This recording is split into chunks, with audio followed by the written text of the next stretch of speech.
Good afternoon, Bulldog baseball fans, and welcome to WNKX live on Facebook, YouTube, and the Access Tennessee app. Now available on all Roku devices. I'm Josh Copley, joined by a very special guest this evening, Hickman County High School alum, Colby Shelton. Colby, welcome. Thanks, Josh. It's a beautiful day for some Bulldog baseball. I am hyped. This is my first game in person this year. Definitely been keeping up with the broadcast. It's been great. I'm excited for today, though. And this is our third or fourth broadcast now doing Bulldog baseball, and the last time I actually had a color guy with me was Bryson Chesser, the son of Clay Chesser, and younger brother, freshman third baseman Braden Chesser. Bryson did a fantastic job, and for the inaugural Bulldog baseball broadcast, I was joined by one of my good friends, Case Martin, and it's always special to be able to call these games with people that you know and love. And as you know, Colby, you've grown up around baseball, watching it, playing it. You know that it's so much more enjoyable to call these games with somebody as opposed to being by yourself. Yeah, it's almost just like watching a game and talking ball with your boys. It's a great time, though. I mean, anytime you get to watch Bulldog baseball with your buddies, it's great. Good evening, baseball. So our fans. managers Welcome have to had their Douglas conference T. with the Bates umpires at home plate, and that means first pitch is only a few moments away. And tonight it's going to be your Hickman County Bulldogs playing host to the visiting Hampshire Hawks right here at Mike Smithson Field at Douglas T. Bates III Stadium. And Colby, it's going to be a fun matchup between these two teams because they're both coming off of big wins. Last night, Hickman County rallied back down by 3 in the 7th inning to defeat Harpeth, getting their revenge from their loss on Tuesday. But Hampshire, they're no slouches either. Colby, they enter in tonight with a 4-1 record, and they beat the HCHS Lions by a final score of 16-0, their last time on the diamond. So it's two teams riding a ton of momentum, but only one can walk out of here with a W. Yeah, both teams are really hot right now. As we know, the visitors are 4-1. Really played well in their last game. Home team, Bulldog baseball. They came back late, and that's that momentum you really want to carry into your next matchup. It's nice that you get a home game right after it. You can build on that. But man, there's some great things that came out of that last game, and you kind of want to bottle that momentum and turn it into a win streak, which they can do. Well, there have been a lot of adjustments that have had to be made by these Hickman County Bulldogs because of all the schedule changes that have happened this week, because of the weather that we saw over the weekend, the cold temperatures. They were supposed to play at Harpeth on Monday, but that turned into a Wednesday night game, which Wednesday night games usually don't happen, not at the high school level. So they had to make those adjustments, and their first game of the week ended up being on Tuesday, and that game on Wednesday interrupted what was supposed to be a 4-game home stretch. But they adjusted quite nicely on the road at Kingston Springs last night, beating Harpeth by a final score of 8-7. And there were a lot of clutch moments that led to that. But we're going to continue prepping you for Bulldog baseball right after the playing of the national anthem.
Play ball.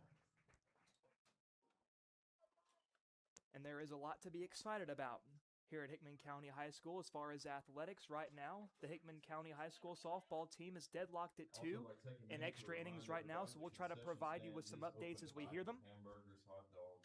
And thinking beyond the high school, looking at our middle school baseball team, Colby, they had a big doubleheader last night against McEwen, walking out with 2 wins. So Coach Clay Chesser and those middle school Bulldogs have been taking care of business just down the road. And now it's time we take a look at our Hickman County High School Bulldogs as they're set to do battle with the Hawks of Hampshire. On the mound for your Hickman County Bulldogs will be Carter Bates. The last time we saw him on the bump was actually the first time we did a baseball broadcast with me and Case Martin, and Carter went a full 7 innings of work, resulting in a Bulldog win, and he's looking to carry some of that momentum into this game. And Colby, I got a chance to talk with Coach DeShane last night after the Harpeth win, and I asked him, what are your thoughts going into this Hampshire game? And, I was asking him and Coach Shelton what he thought about the talent on the other side of the field in Hampshire.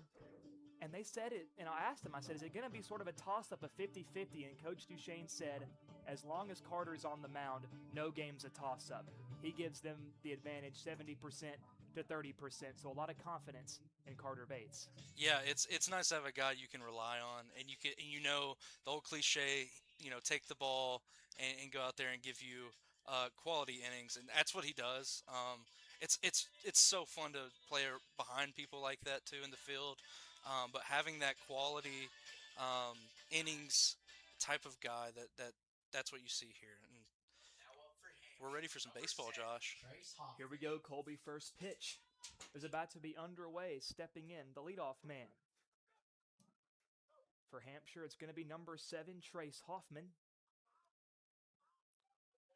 Hoffman, the shortstop for these Hawks. And the first pitch is underway at 6:26 p.m. in for a called strike. And a big story about this game, Colby, beyond the players, behind the plate calling the balls and strikes is Ronnie Pittman. And that second pitch popped way up in the air. First baseman drifting over, has plenty of room, and he makes the catch. It's Kylan Seal anchoring the bag, and it's quickly 1 up, 1 down for Bates on the mound. And Colby, I wanted to talk about Ronnie Pittman behind the plate. He has been a staple in this Hickman County community, whether it be at Dole Bowen, whether it be calling for high school games or middle school games. He just had surgery on his kidneys just several days ago, so nothing keeps this man away from the diamond. Yeah, he's a gamer. I remember going to the middle school, and my dad used to play ball many years ago with pickup with a men's league, and Ronnie Pittman was out there. He's a gamer, man. He loves sports, and he's a great man in the community too. So Bates already quickly ahead on the 2-hole hitter, Theron Brown. After a couple of foul balls, 0-2. Winds and delivers. Misses up and away for a ball.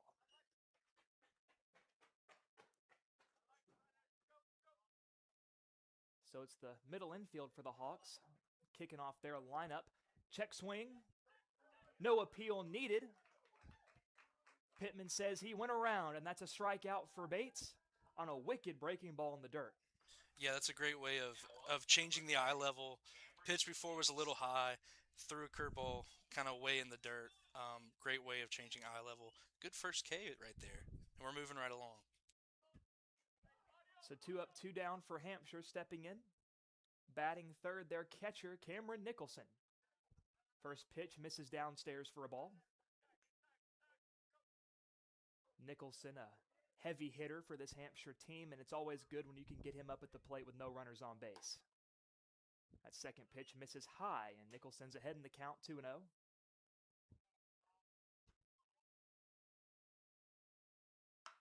And that one popped way up into the outfield. Spiegelmeyer coming in, Lewis drifting back. Spigs calls him off, and he hauls it in for out number 3. So the Hawks are down in order, and it's going to be the Bulldogs taking their first cuts here in just a few moments.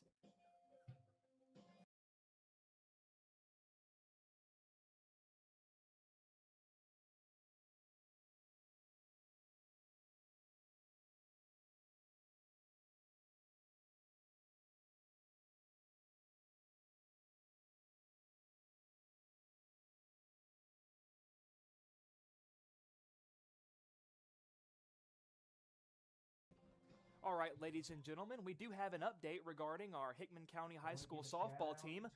They just walked it off in the bottom of the 8th inning. They won 3-2, so congratulations to those Lady Dogs. Yeah, that's a big win right there, especially in extras. You love to get those at home. Crowd gets pumped. I heard a big blast from the crowd right after the anthem. I'm thinking it was that, but I can't see. But great win nonetheless. It was either the Lady Dogs won or we were really patriotic here at Hickman County High School. And on the mound for Hampshire is going to be number 15, Eli Stevens, who's the cleanup hitter for this Hawk lineup. And he has a tough act to follow based on Hampshire's last ball game, and it was a dominant performance on the bump.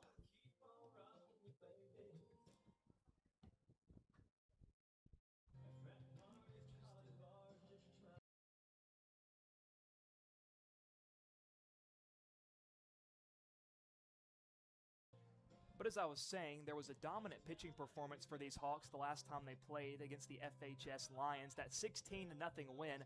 They had some great offense in that ball game, but the story of it was Dalen Sims. He was on the mound for the Hawks. He put up 11 strikeouts, only allowing 3 hits and 0 runs over 5 innings while giving up 0 walks. And at the high school level, Colby, those base on balls can really come back to haunt you. Yeah, it not only throws your pitch count higher naturally, but runners in general are just, it's hard at this level to keep them off the bags with a pickoff or a throw down. But we saw a good one last night from our guy behind the plate, Mikhailov. He threw a guy out second early in the game, but that's so hard at this level. So as we said, it's going to be a tough act to follow for Stevens on the mound, and he has to deal with a red-hot Bulldog lineup. Riding a ton of momentum, starting things off for the Dogs, their usual leadoff man, number 9, second baseman Andy Kraft. He takes ball 1, just missing outside. Stevens working quick, this one in there for a strike. And with those first 2 pitches, Colby, it looks like Stevens is getting a lot of movement. Yeah, it looks like he's kind of on the first base side of the rubber. Steps across his body, throws across his body. A lot of that turns into a cutting action for a right-handed batter. It goes away from him, almost like I say that and almost got hit, but almost like a cutter or curveball almost every pitch. So it's pretty nasty. It's hard to pick up, but we'll see what the Dogs can do against this tonight. So Kraft way ahead 3-1, and he's 3-1 swinging and fouls it down into the woods. The foul ball committee, their first duties of the night.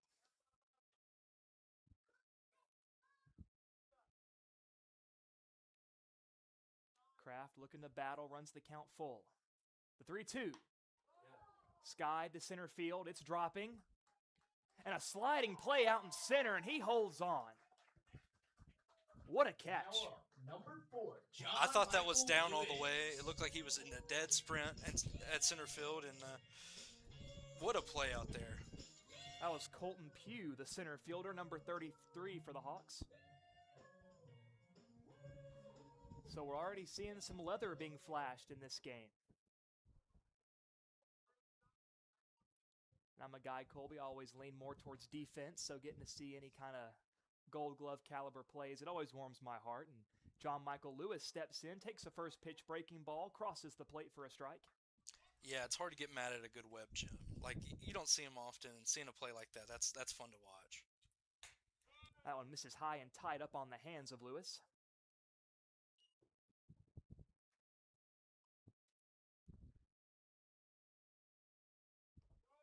Takes that one in the dirt. It skips up to Nicholson behind the plate, and Lewis now in an advantageous hitter's count.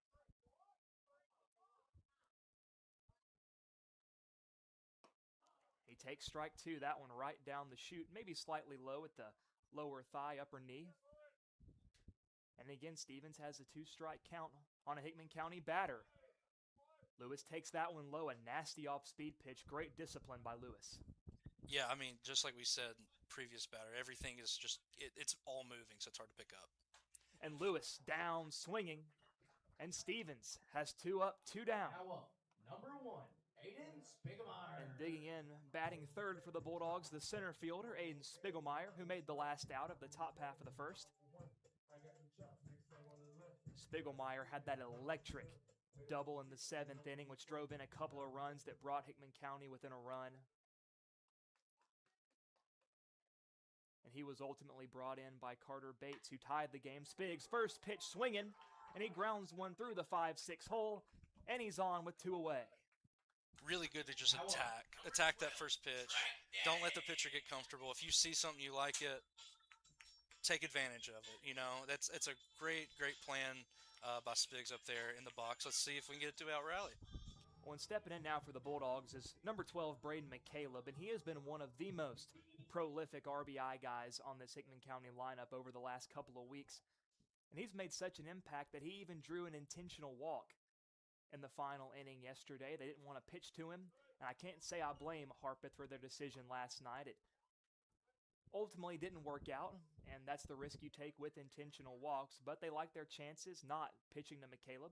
He takes that first pitch downstairs for a ball. And that ball is smacked to left field.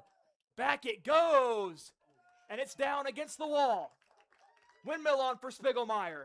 The throw overshoots the cutoff. He coasts on home, and it's a two-out RBI double for Braden McCaleb. Yeah, right off the bat, Josh, I thought it was gone. I mean, he hammered that ball. I'm so surprised to stay in the ballpark, but one hop defense. Great read by Spiggs, knowing that that's going to be down, and he's just busting it. And 1-0 ball game, quickly. And we've talked about in broadcasts before, Colby, how valuable it is to have so many athletes, so many multiple sport guys who, they shine no matter what field they're playing on or if they're on a court. And Aiden Spiegelmeyer, a tremendous football player, a lot of speed. And there's a lot of guys on this baseball team that have wheels, and that's great for Coach Duchesne. It allows him to be more aggressive, sending guys home to push the envelope, if you will. I love multiple sport athletes in high school. I think that's the way you go.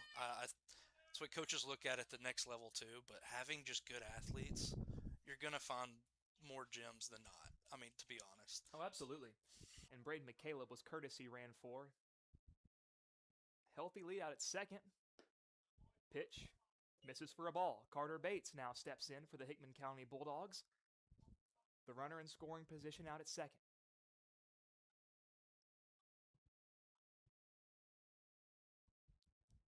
The 1-0. He's swinging and fouls it back. Ever the gentleman, Braden Chesser, taking the jog, picking up the foul ball for Ronnie Pittman. Stevens is doing a great job on the mound right now.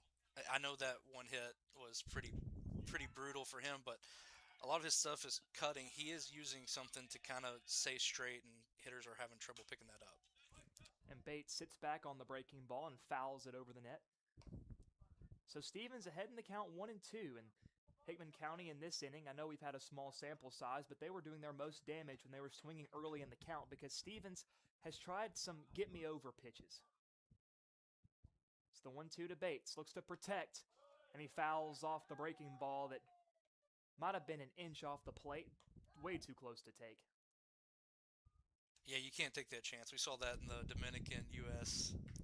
WBC game, those that we're watching, but great at bat so far. Just fouling off stuff that he's definitely not going for and looking for that pitch. And Stevens, the 1-2 misses inside. Bates has to shimmy out of the way. It runs the count even 2-2, and Bates, one of those guys that can really wear down a pitcher.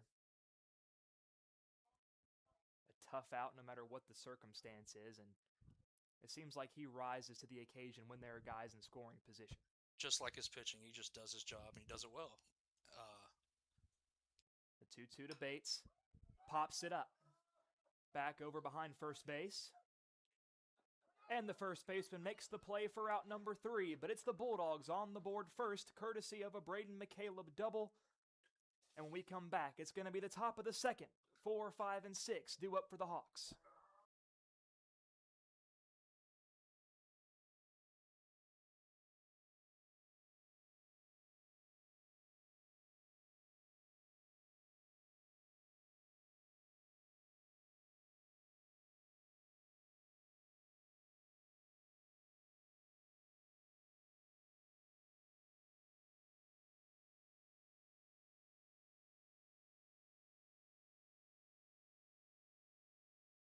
So as we prepare for the second inning of baseball from Mike Smithson Field, Carter Bates taking his warm-up pitches.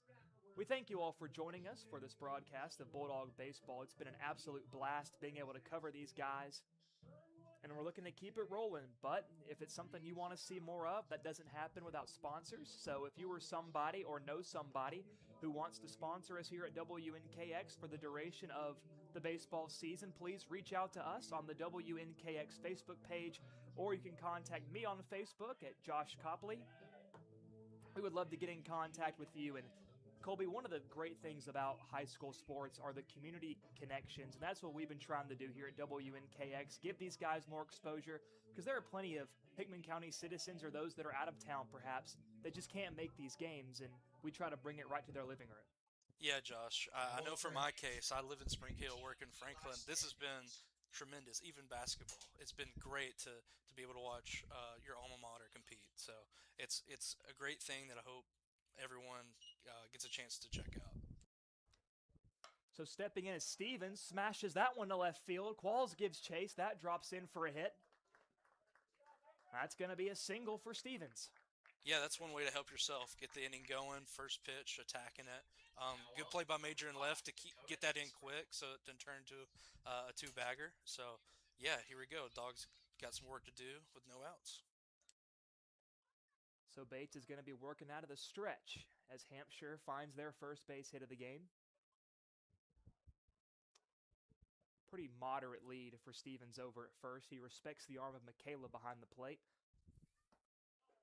And Stevens, slightly below average speed, not really a base running threat. And a lot of these Bulldog pitchers have pretty quick deliveries to the plate, combining that with McCaleb's arm. It makes stealing on these guys very difficult. Yeah, and he's almost leaning back towards first, too, just to make sure he doesn't get picked off, too. So, really no need for Carter Bates to go to a slide step or really pick this motion up. So 0-2 on Dakota Disbro. The first baseman digs in to take his cuts.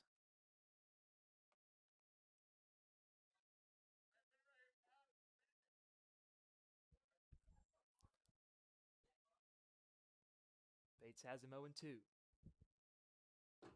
He delivers. Pops him up. That's going to go out of play over the press box. And Colby, last night at Harpeth, I had the benefit of having like this protective net over me whenever I was on the deck just outside of their press box. We don't have that here. So if somebody hits a foul ball towards our camera, we might be getting a souvenir. Yeah. And Disbro on the 0-2 pitch grounds it into right field between the first and second baseman. And it's back-to-back hits for Hampshire to start off the second. Yeah, really good start to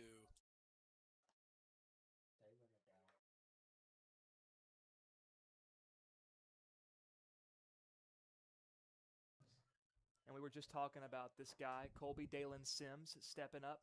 Had that tremendous night on the mound their last time out. And Seal cheating in front of the runner on the grass at first. First pitch to Sims, skied up.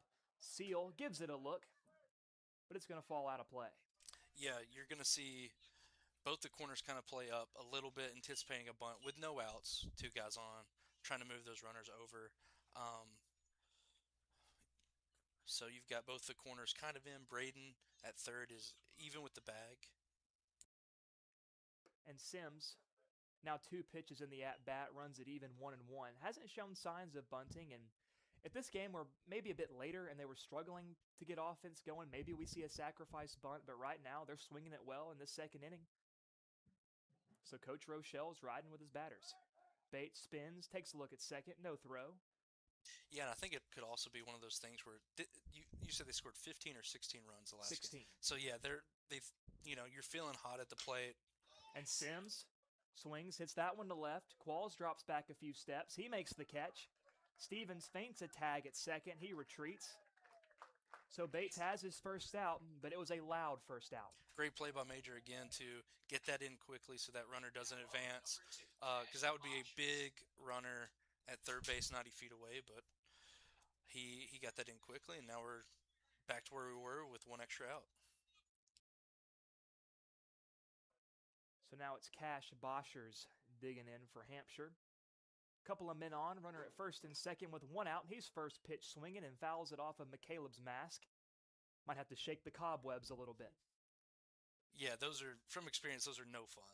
No fun at all. Obviously no bunt attempt there. Both corners still kind of playing in. One out, got first and second. So interesting they're still not doing it, but like you said, early in the game. County looking for a ground ball double play to escape the inning. Bates ahead 0-1 on Boschers. Kicks and deals. Breaking ball might have slipped out of the hand a little bit. He misses that one way upstairs. Counts even at 1-1. It's Kraft over there cheating behind Stevens, trying to keep him honest, but he's not really too far off the bag. Bates quickly delivers. Just misses. And again, Colby, part of baseball is adjusting to that strike zone. Yesterday's game, we saw a lot of calls on the outside part of the plate, maybe an inch or so off the plate, but every umpire is different. Yeah, it's finding that and really committing to nailing down that strike zone as a pitcher for sure. Staying on the same page with the catcher and making sure, we can live here based on the zone. So a couple of looks now for Bates at second. The 2-1 pitch fouled back. Now it's 2 strikes on Boschers. Good little battle here. As a pitcher, this is where you got to dig deep. The first 2 hits left the inning. You're at your 4th batter, still only 1 out. You're in deep counts. This is where you really got to dig deep, and we'll see what Carter Bates has right here. And it's the 2-2 from Bates. Grounded to short. And Lewis can't handle it. No play anywhere, and the bases are loaded. So Bates got his ground ball, but a rare miscue by John Michael Lewis out there at short. Yeah, that was roped right at him, but it was roped. It was hit really hard. Some of those are tough to kind of read just because how hard they are hit, but he got what he wanted up there on the mound. Let's see if he can battle through and get out of this unscathed. These Bulldogs are a very good defensive team. You can't imagine something like that happening twice. That ball's popped up out of play, and it goes again over the press box. Now it's the designated hitter, DJ Johnson, taking his cuts.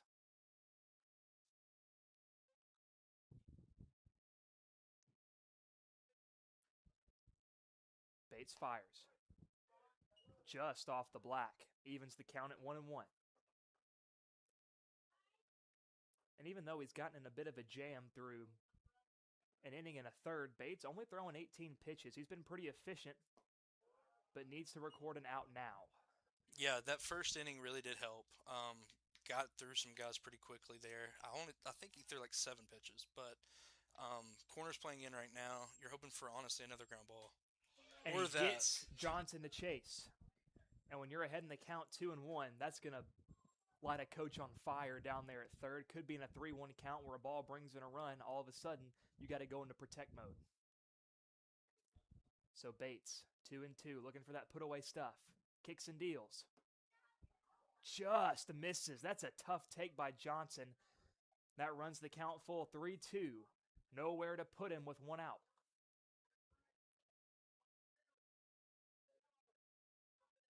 Bates delivers. Ground ball to third, past Chesser. And that's going to plate 1, and they go station to station. Bases will stay loaded, and it's a 3-2 RBI base hit for DJ Johnson. Honestly, that's just some bad luck right there. I know the ball was hit hard, but it's kind of what you want. You want it hit in the direction of an infielder on the ground, just right through a hole. And that's just unfortunate, but this is kind of what they've got themselves in, but we'll see if they can battle out of it. And with Chesser playing in a little bit, at high school, it's hard to really turn those 5-4-3 double plays. So maybe Chesser was thinking about going home if he got a ground ball there because the double play around the horn wasn't as likely. So just tough luck all around for these Bulldogs, but now Bates still has to execute. Misses the first pitch off the plate. This one also misses for a ball. Bates shaking the head a little bit on the bump, and when you're in a position like this, high stress, high pressure, you already feel like the air is getting thinner on the mound, and now you're getting squeezed at the plate. 2-0. He's swinging 2-0, and he pops it up.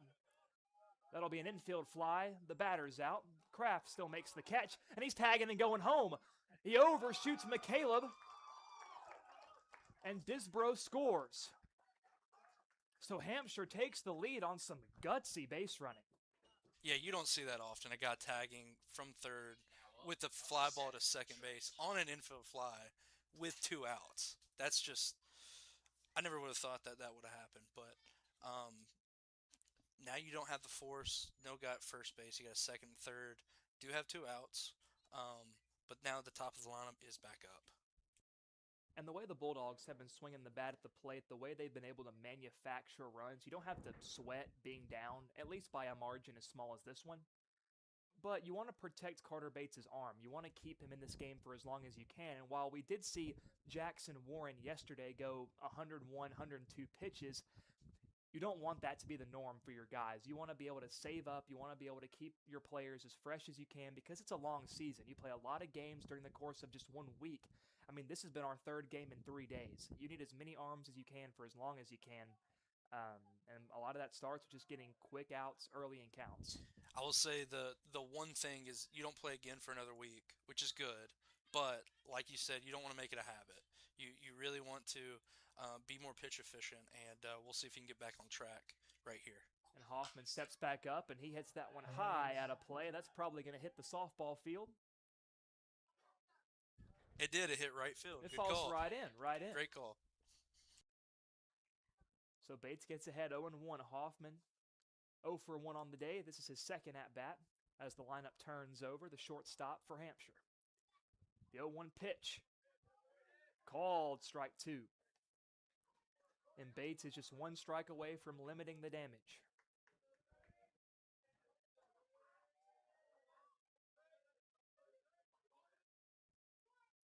The 0-2.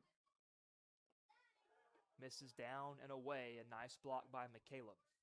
I do really like that pitch, though, because seeing the leadoff guy kind of turn on that first pitch and foul it to left field, you kind of want to throw one away and just see if he'll chase. You got some pitches to work with. We'll see.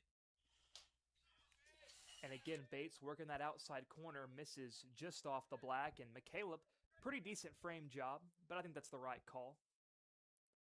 Yeah, there was a couple questionable ones earlier, but that one was definitely outside. 2-2, turns on it again. Heads. And again, it lands foul into the batting cages. I like this approach, though, from Carter Bates. Working inside, outside, not letting him sit in a zone and having to adjust. I bet he goes outside again. 2-2, he does go outside, and he gets the call. Strike 3 on the corner, and Bates limits the damage. But Hampshire still put 2 on the board. It's 2-1 as we head to the bottom half of inning number 2.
And it's going to be 6, 7, and 8 due up for the Hickman County Bulldogs, starting with Braden Chesser.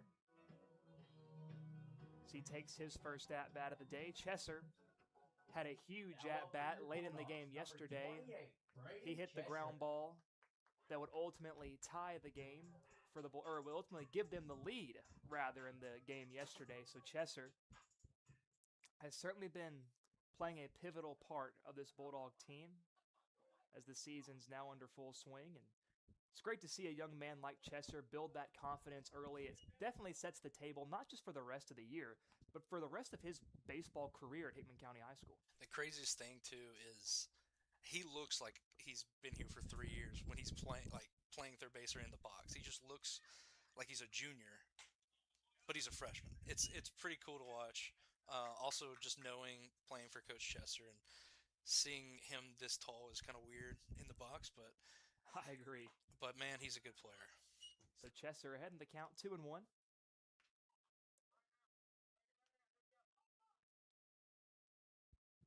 And Stevens working quick on the mound, wasting no time into the windup, and Chesser fouls it off the end of the bat. Saw again, Colby, that breaking ball outside. Both pitchers have been trying to work that outside part of the plate, and a lot of these hitters have been trying to pull the ball. A lot of these guys are pull happy. We saw it in the last at-bat of the last inning, and right there, Chesser out in front of that one. So 2-2, curveball. Chesser fights it off and pushes it foul out of play. Yeah, great 2 fouls, the last 2 foul balls. He's really just kind of just wasting pitches, trying to get his pitch, waiting for something to kind of get in the zone so he can get on base right here. The 2-2 misses just outside, and Chesser, a disciplined take, runs the count full 3-2. That didn't miss by much. No, it didn't. But we've seen a couple of those not miss by much and maybe even be in that weren't called. The 3-2, that one, a much easier take for Chesser, and he works the leadoff walk. And as we say, Colby, good things happen when you get the leadoff man on. A base runner with no out is a dangerous base runner. That's really how you start an inning after giving up 2 runs. That's a great way to start. Let's see if the Bulldogs can battle right here and get some runs of their own. It's going to be the right fielder Wyatt Bates stepping in. And a pickoff look over at first, and Chesser dives back in safely. Yeah, that move was kind of quick. That was a pretty good move. But that's some good info for the base runners and for Hickman to. Bates squares the bunt, pops it in the air. Third baseman crashing, but it falls in between the third baseman and the catcher. Sims had a pretty good look at it. Nicholson did as well, but for Nicholson behind the plate, you're having to cover that much ground and that heavy equipment. Not much chance. Yeah, that's a real tough play for either one of them, just from where they're standing. Yeah, now you see the third baseman kind of creep into the grass. That was a pretty smart play to put on right there because that third baseman was deep. But we'll see if they go back to it here. Still no outs. Another pickoff look over at Chesser. Again, back in safely. And I want to give Stevens credit. That was a great pitch to recognize the bat was coming around a square. He threw it high in the zone, and not a great pitch for Bates to bunt at. Whether intentional or not, that's the hardest one. And Bates a big rip and a miss. Down in the count 0-2. And usually you'd like to see your guy pull back on those bunts, but you don't get too many opportunities with the third baseman playing as far back as he was, so maybe it was an all-or-nothing bunt on the first pitch. But now he looks to protect, and he's down on strikes. A big swing and a miss, and Stevens has the first out of the second. Number 24, Kylan Seal. Yeah, that was a pretty good swing. He might have just got under it, but I kind of thought he connected when I was watching. But tough first at bat, 1 out, got first. We'll see if he keeps going to this pickoff move to keep Braden close to the bag. And you mentioned that quick move that Stevens has. He really has been working quick in all facets of his game tonight, whether it be getting ready in the windup, delivering a pitch, getting it back from the catcher, then being right back ready to go. Everything he does is fast, trying to stay in a tempo, keep himself in rhythm. And he misses that first pitch to Kylan Seal outside for a ball. That one also misses down and away. And Kylan Seal, who had a rough day at the plate on Tuesday, striking out several times, but then he came back and redeemed himself, being lights out of the bullpen, shutting the door on Harpeth last night as the closer, and maybe Coach Deschain's found his 9th inning guy, or his 7th inning guy, if you will. And Seal takes that one for a strike. The count goes 2-1. Yeah, Stevens on the mound is kind of working off a modified slide step. The knee really doesn't come up, and that's tough for a guy running the bases to pick up and move off of. And Seal takes that breaking ball, drops in there for a strike. Count evens at 2-2. And Kylan, who's been trying to adjust ever since coming back to baseball with basketball season winding down just a few weeks ago. And it takes a lot to adjust back to the lifestyle of baseball. And he takes a big rip and a miss. And he's still, Colby, he's still just trying to find it in the batter's box. Yeah, that's tough. I mean, a lot of these kids have kind of had a semi-full offseason. I know weather has been not great around here, but they've seen a lot of pitches, and these two, specifically Steele and Qualls, haven't really. So they'll get better, I think, as the year goes on. And there's another pickoff. That's a quick move, Josh. I think that's going to be tough to see for some of these speedy runners that want to take advantage of an extra bag. Well, not only is the move fast, but he is putting that picture perfect in his first baseman's glove right on the body of the runner. You couldn't ask for much more out of a pickoff move. If Chester had even a half step more, he might be already out by now. I agree, and it's both the quickness and the where it ends up. There's another great pitch. Yeah, the Bulldogs really need to kind of attack early. This Stevens is kind of getting comfortable with some of these off-speed pitches, landing now in the zone. Almost need to attack those fastballs early. And Qualls swings and fouls it back off the helmet of the catcher, and he's down in the count 1-2. And I'm surprised we've seen so many moves from Stevens over to first. Chester, not a big base stealing threat. Yeah, it might even be one of those things where it's early in the game and he's the first guy he's gotten to work on this. But I am surprised it's been this many moves to first, for sure. If this was the MLB, Chester would be awarded second. And Qualls takes a breaking ball just high. That's a tough take. A pro take, some might say. Yeah, and deuces are wild right now. 2 balls, 2 strikes, 2 outs. And he misses up and in. Qualls spins out of the way, and it's full count, so Chester's going to have a early start over there at first. The lineup will roll over in the event that Qualls is able to get on base with Andy Kraft waiting on deck. Here's the pitch. Chester takes off. Called strike 3 on the inside corner. And Stevens looking dominant so far. Your score, 2-1. Hampshire ahead as we head on to the third.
And we're about ready to go for the third inning here on WNKX. It's going to be 2, 3, and 4 due up for the Hawks. And Carter Bates is going to try to keep it right where it is. Ran into a little bit of trouble last inning, gave up 2 runs. Now up for And Hampshire was just hitting the ball really well. They were jumping out early in the count, making solid contact. All of their hits, though, were pulled that left field side.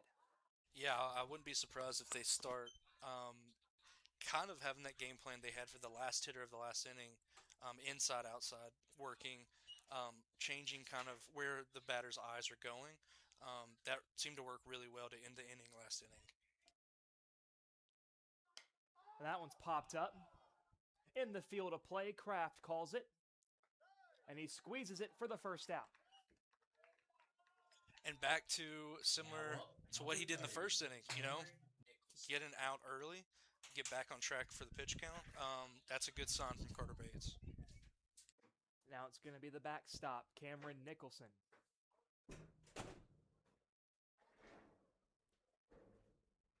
First pitch from Bates. He skies it to center field. Spiggs shades over, and he makes the catch for the second out. So it's 1 pitch, 1 out for Carter Bates. Now there's 2 away in the top of the third. That was a great read from Spiggs. Those balls are kind of hard to read sometimes, the ones that are hit really hard right at that center fielder. It's hard to see the left and right, but that was great from Spiggs to get behind the ball, see it, and really get to the spot. So great first 2 outs. Back on that pitch count. spot that he wants to be on for Carter Bates. And the first pitch to Stevens. He had that base hit in the left field, down the left field line that Qualls had to run down to start the inning the last time. Yeah, we always talk about helping yourself.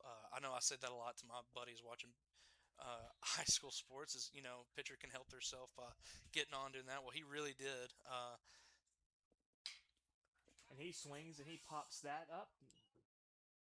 Pretty weak contact. Might have got that off the end of the bat, and it heads down into the ravine. Good luck, foul ball crew. That one's deep. Got to put on some gloves and protective gear before you head down there. As much Carhartt as you have. The 1-2 pitch. Again, it's popped up. This one's going to be out of play. And that one sneaks over the bleachers.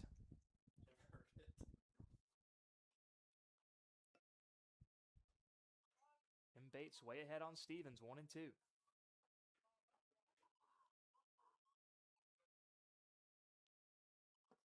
Tries that put-away pitch, that down and away breaking ball that McCaleb has to slide over to block. He's already recorded one strikeout on that pitch, Colby. Yeah, maybe a touch further than you want it, but it's a great effort by Carter. Tries again on that outside corner, doesn't get it. And that was eerily similar to the pitch that struck out Major Qualls last half inning.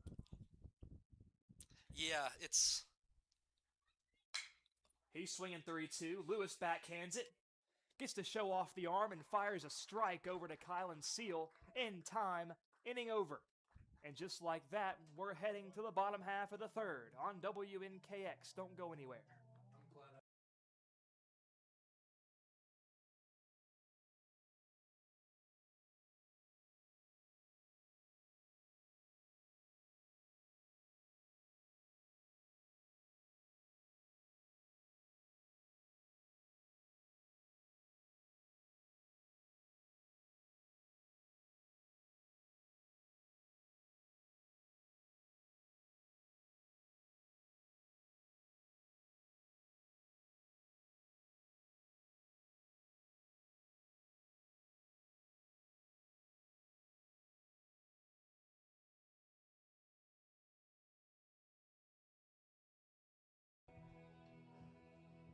So, Colby, this time of year is always great for sports because baseball season's about to be underway. We're 1 week away from MLB's opening day, but also going to a different sport. March Madness is now under full swing.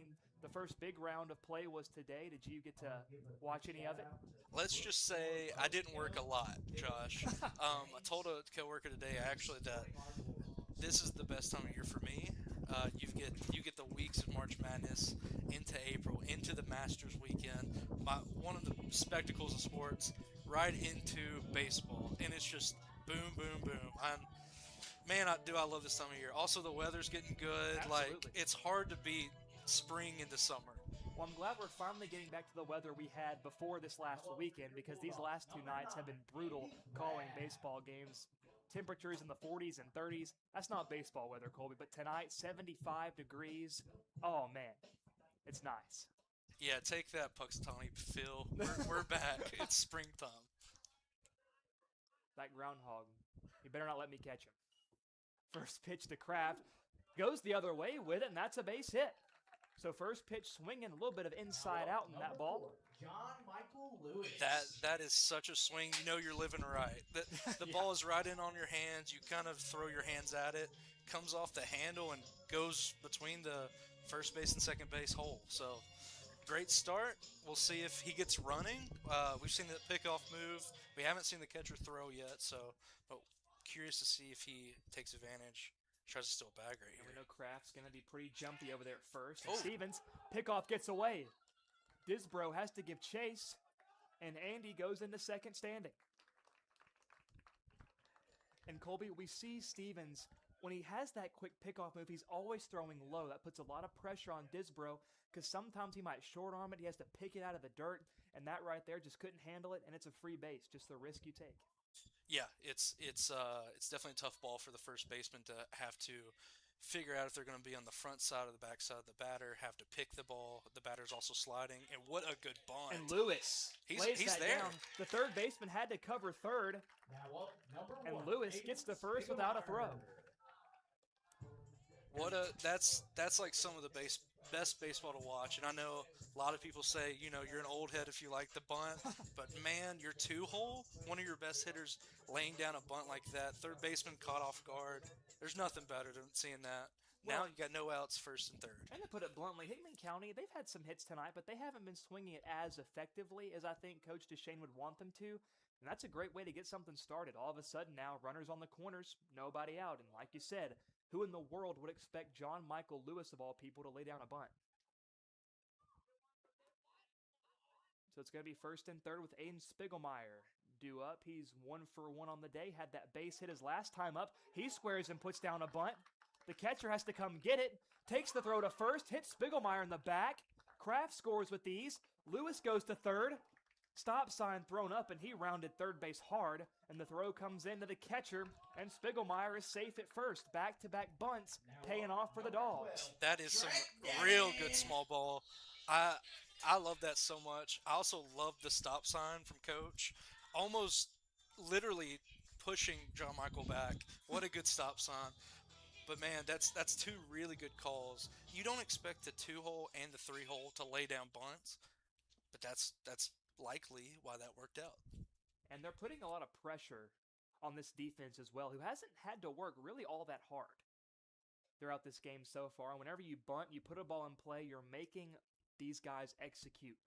You're making the third baseman charge. You're making the pitcher fall off the mound, having to come make a play. The catcher has to come up out of his stance, throw the mask off, or even keep the mask on, which obscures him even more, to have to make these plays. And these aren't just routine plays either, Colby. No, it's a real tough play, and that's why in the offseason, these teams, most of them have coverages where you kind of decide, do you want the third base crashing? Do you want the pitcher crashing a certain way? Do you want the first baseman crashing? It's a very difficult play, and it puts so much stress on the fielders, especially at this level. Well, I know, Colby, whenever you and I were in high school, both of us first basemen, and we would have full practices dedicated just to bunt coverages, and we'd have different numbers, and there were probably 3, 4, 5 different coverages we would utilize, whether it be the first baseman coming in, the third baseman coming in, the first baseman staying home. There are so many variations of that. Really, it's an artwork on defense. It's a lot of strategy that goes into it. So now it's Braden McCaleb stepping in. He takes the ball inside, first and third. Runners on the corners for the Dogs. Still nobody out, and we're tied at 2. And the Hampshire coach came out to talk to Ronnie Pittman, the home plate umpire, about Spiegelmeyer potentially obscuring. And that ball gets away. And that's going to be another run for Hickman County. A great jump by Lewis at third. And Spiggs advances to second. And just like that, Hickman County has a 3-2 lead. Runners still in scoring position. Still nobody out. Yeah, that's what I know. There was no bunt there, but that's what starts to happen when small ball starts to happen. Is defense starts to not be as loose and more pressured to get those outs, and now you've got maybe a wild pitch here. You've got an unblocked ball here. You've got a ball thrown away here, and it starts to unravel, and that's kind of what we're seeing right now. Well, baseball absolutely is a game of momentum, and snowballs, if you mess up on one play, can definitely impact how you play in the future, and that ball spiked well before it reaches home plate, tried to snap off a breaking ball maybe, and that moves Spiggs up to third. So 3-1 on McCaleb. Nobody out, and this RBI producer, another chance to add one to his resume. Yeah, and like you said, no one out right now. So you're so free and not tight the box that you're just trying to put something in play to get that guy home. And McCaleb fouls that one back, counts full 3-2. And like I was saying earlier, Colby, the coach of Hampshire came out trying to argue if it was if Spiegelmeyer was maybe obscuring the throw, but he stayed relatively in a straight line the whole way through. Pretty easy, pretty quick conference for the umpires. And McCaleb takes that one well outside. He works the walk. Runners on the corners once more. Still nobody out. And the pitcher, Carter Bates, will step in.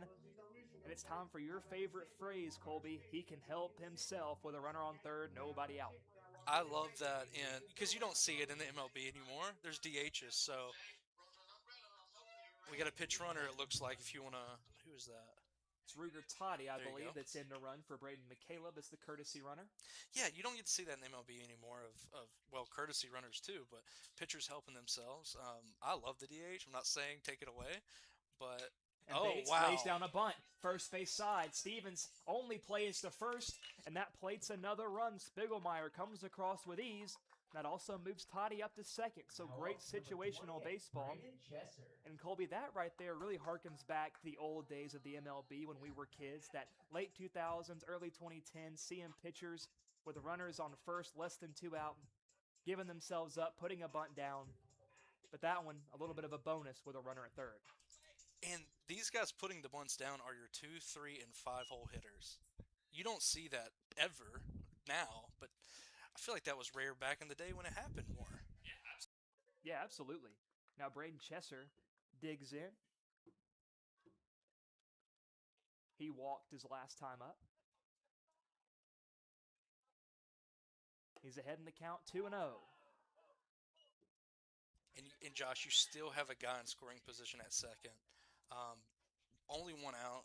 There is no force, so you're really also just trying to put in play, trying to find a gap somewhere.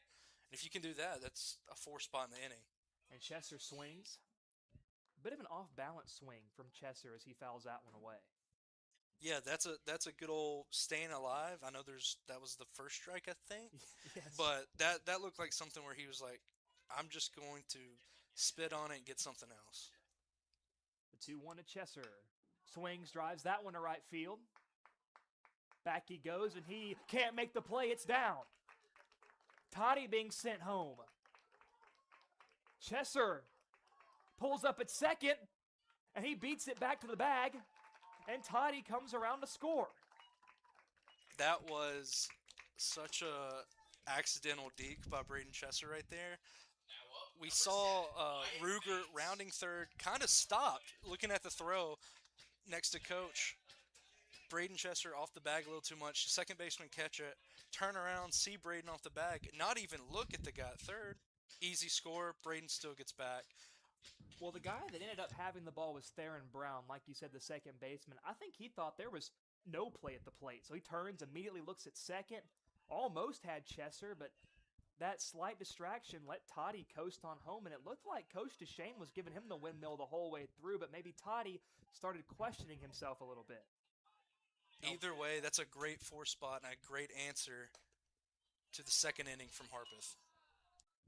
Now Wyatt Bates digs in. He's ahead 2-0. He's 0 for 1 on the day.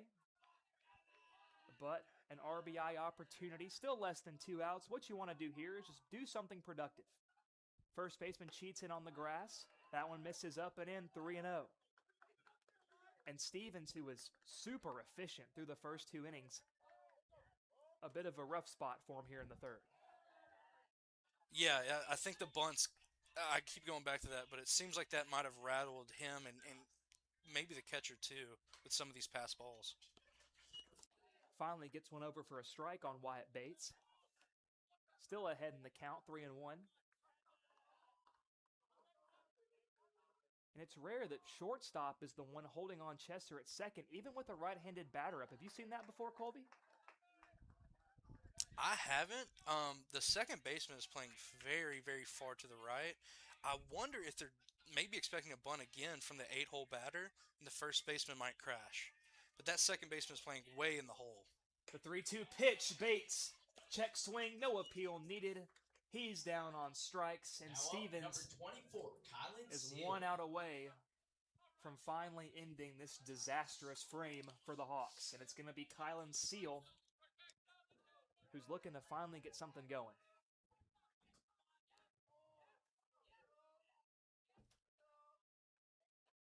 First pitch to Seal, misses at the helmet, ball 1. Josh, I thought that hit his helmet. Wait. The umpire is going down Might to talk to have. Coach DeShane. But Josh, yeah, back to I am interesting why the shortstop is the one holding. I don't know if even now with 2 outs, the second baseman is playing so far to the right, almost next to the first baseman, but maybe they know something we don't. Maybe so, but what I do know is that the only ball that was, or the two balls rather, that were hit in the outfield, one by Chesser to the right fielder, one by Andy Kraft, they were both on the right side of the infield/outfield. We also saw. Oh, you said the Andy Kraft one. Yep, I'm right there with you. Both of them did go through that hole, so maybe they're just taking their guess that if something gets hit kind of softly, maybe it goes in that hole again. Maybe they got an analytics guy in the dugout saying they go opposite field, so let's game plan for that. Stevens pitches to Seal, big swing and a miss. They definitely have a nerd in the dugout, Josh, for sure. Confirmed. It's a 2-1 count on Kylan Seal. Something's got that Bulldog dugout riled up. Maybe it had something to do with that conference. Seal fouls it back. Every time that happens, Colby, when it's drifting back towards the press box, I brace for impact because this metal press box, anything touches it and it sounds like a hurricane blew through.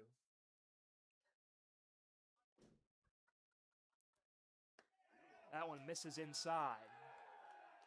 Runs the count full 3-2, and that breaking ball just didn't come back enough. The Harpeth manager wasn't too happy. He kind of thought it came back to the zone. It was going that way, but I don't think it ever got there either. 3-2 count, 2 outs. Let's see if Seal can kind of get off the schneid here and hit something hard somewhere. The 3-2 pitch from Stevens. Runner takes off, makes contact, pops it up, and Stevens does it himself, makes the catch, and the inning is finally over, but not before the Bulldogs hang a 4 spot on the Hawks. It's 5-2 as we're on to the 4th.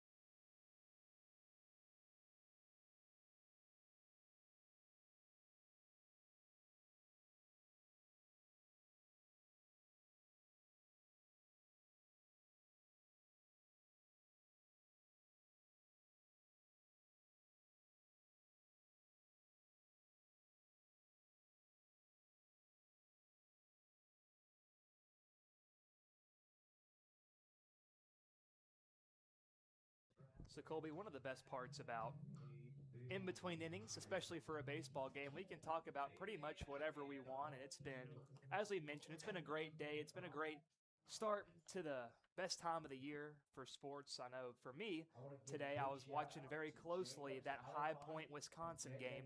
And for my bracket, I took High Point with the upset. So my bracket's still intact right now. Something might have changed. I don't know if there's a game going on right now. Josh, it's March. There's always games going on. I would be surprised if there's not 3 or 4 on. But Josh, I lost 3 of my first 4 in my bracket. I got the TCU right. I was feeling good. And man, Troy lost by 30 and all things fell for me. Just avoid buying lottery tickets. Yes. Going forward, at least for the foreseeable future. And Disbo, first pitch swinging down the right field line. Bates gives chase. That's a fair ball up into the corner. Bates gets it in quickly, but it's a leadoff double for Disbo. Now up, number 4. Yeah, Josh, I've said it a couple times, but a good way to really attack is attacking that first pitch. The first one you see, going after it, and that's really kickstarted a couple of these innings tonight. And I thought that one might have had a chance to go.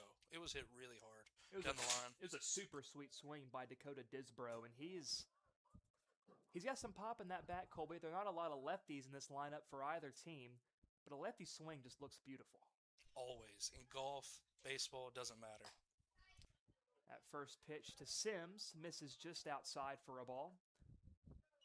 Yeah, that outside corner is definitely something I'm watching right now. Not sure anybody's figured it out yet, either in the booth or down there on the field, but we'll see if it gets more clear as the game goes. And this one misses just below the knees, ball 2.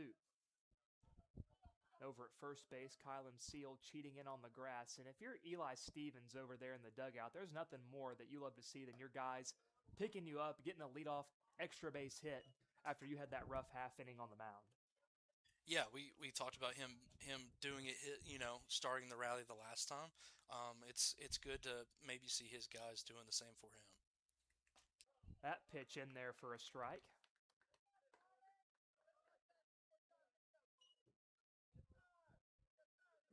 He's got 2-1 on Dalen Sims.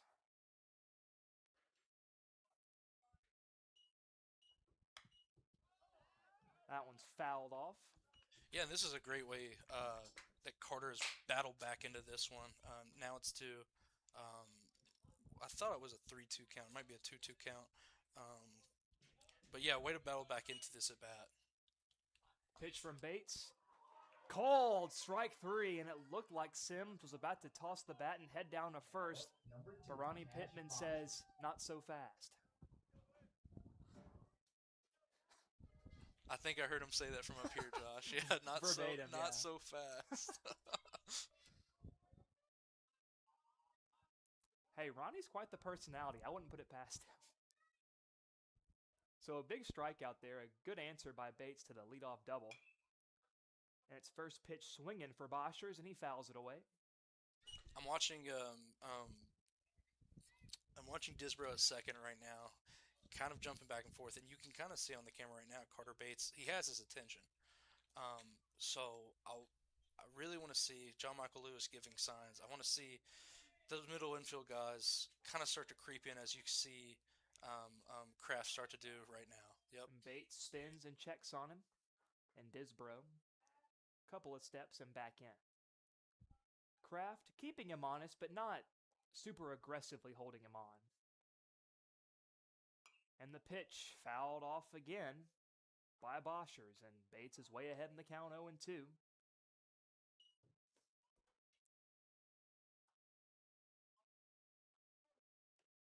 Boschers is 0 for 1. But a hit right here would go a long way and claw him back and taking a bite out of this deficit. And Bates steps off again, looks back at Disbro, and maybe he's in his head a little bit. Yeah, he definitely has his attention. He keeps... And a quick delivery by Bates. Sorry to cut you off, Colby, but he fouls that one back, and we'll do the 0-2 again. No, that actually plays right into the point I was making. Is it's definitely affecting Carter Bates on the mound. Now, it's not affecting his pitching. He's up 0-2 and got another foul ball, but you could tell he's checked on him a lot. And he thought about taking off, takes a few aggressive steps, slams on the brakes, and walks back to second. So I think that's more of the mind games being played by Disbro at second. That's a really smart time to do that.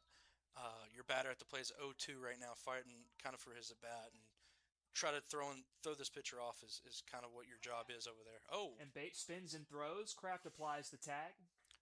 That was a great move to keep him honest, too. Now I'll be watching to see if he gets further than he was, because that was pretty close. We've seen a bit of cat and mouse between both starting pitchers and these base runners. Stevens working with Braden Chesser on the other side.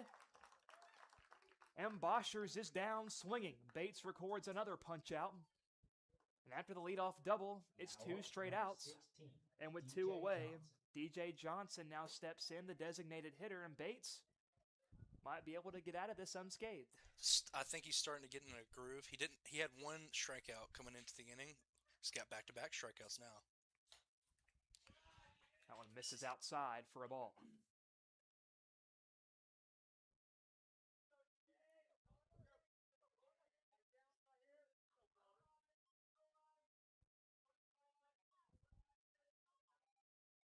The 1-0 to Johnson. He pops it up. This one in play. Kraft calls everybody off. He's under it. He makes the catch, and that ends the inning. So after the leadoff double, the Hawks go down in order 1-2-3, and it's another efficient inning for the Bulldog starter. And Colby, I know sometimes we like to use these in-between innings to rest our voices, to take a little break, to give the folks time to go get some refreshments while we wait for the next half inning. But I really want to talk about Carter Bates and his tendencies as a pitcher so far in this 2026 season. The last time we saw him against Houston County, I mean, he was cruising along in that game right here at Mike Smithson Field. But the unique thing about Bates is that it seemed like he almost got stronger as the game went along, and maybe we're seeing something similar. He gave up that 2 spot in the second inning, had that really good first inning, but he's had some base runners since that efficient opening frame. But ever since that second inning, he has just been settling down. He's making good pitches. He's executing. And he's not just blowing guys away either. He's gotten some strikeouts for sure, but he's generating a lot of weak contact, a lot of pop-ups, guys dropping their back shoulder, and his defense has his back. I think he's done a good job, and so's McCaleb working together and Coach Duchesne to see, kind of reading hitters. And that's kind of what's all about at this level. You don't have a ton on tendencies of the batters you'll face night in, night out here. You don't have a lot of video on it, but what you can do is read how the hitter reacts to each pitch. A good example is the top of the lineup for them, Hoffman. That one at bat, he got him chasing to end the inning when things looked like they were going to unravel. It was a great inside outside pitching at bat from Carter Bates, and it was a huge strikeout to get the top of the order guy out during an inning when things seemed to be unraveling, and only held him to 2 runs, which is pretty impressive for what was going on in that inning. And it's going to be 9-1-2 for the Bulldogs. Major Qualls getting us started in the bottom of the 4th.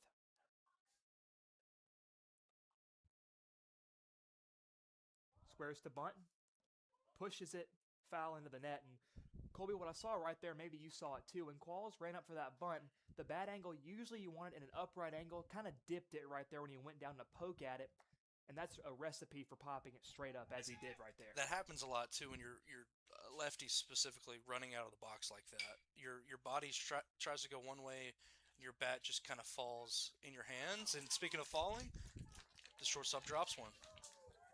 Nice. Top of the batting lineup. So Qualls, not the greatest of swings. I'm sure he would like a little bit better out of himself, but anytime you're on a base and there's not an out made, you'll take it. I think for him to just being on base is so valuable. He's fast. He's a great athlete. So getting on base and doing similar things to what Disbro was doing last inning to Carter Bates, getting in his head, stealing a bag here and there, is very valuable. As we see the one hitter, Andy Kraft, square around a bunt, I think this is what they're doing this game. This is a great sign. I love it so much. And you can tell Harpeth is kind of rattled by it. And seeing the one guy like Kraft square to bunt, not too uncommon. He skies this one a right hit pretty well. Right fielder shades back and makes the play. Qualls takes a few steps off first, but wisely retreats, and Kraft flies out. But Colby, going back to that first pitch when he squared around, I don't think it's super uncommon to see the leadoff guy bunt. Those guys, the top of the order, called table setters for a reason. Kraft does that better than anybody, getting on base, using his speed. Yeah, I think especially the speed aspect that's where the pressure comes in. Yes, a good bunt adds pressure, and especially if your third baseman's playing as deep as he is now. But having that speed component with the speed component on first really puts that much pressure in, and it's a great idea anytime, especially with no outs. And John Michael Lewis stepping in, had that bunt single his last time up. Qualls takes off. Throw to second. Not in time. He takes second with ease. Qualls had a stolen bag yesterday. Takes another one here tonight. He has been fun to watch on those base paths, Colby. And a lot of times coaches and fans will call the 9-hole spot in the lineup the second leadoff. And Lewis takes a big rip and a miss. 2-1 the count. I know Josh and I are big Reds fans. We got to see Billy Hamilton for years. Not a great hitter, but man, did he create chaos. And that's kind of what you see out of that spot a lot of times in high school specifically. Now with him in scoring position, it gives your top hitters in the order a chance to drive them in, and you wouldn't have it any other way. And with 1 out in the inning, Lewis has a 3-1 count. Nobody holding on Qualls at second. Now the shortstop creeps in behind him. That one misses inside. Lewis works a quick walk. Another thing with a guy like Major Qualls on second, being that speedy guy, is you can kind of tell the pitcher was just going through the motions and more worried about the guy on second than he was the guy at the plate. And you could tell when he walked him, he was like, man, maybe not didn't realize I did that, but can't believe I just did that. And your focus goes in and out because of that guy. So I think it's very valuable to have a guy in your 9-hole like Major Qualls right now.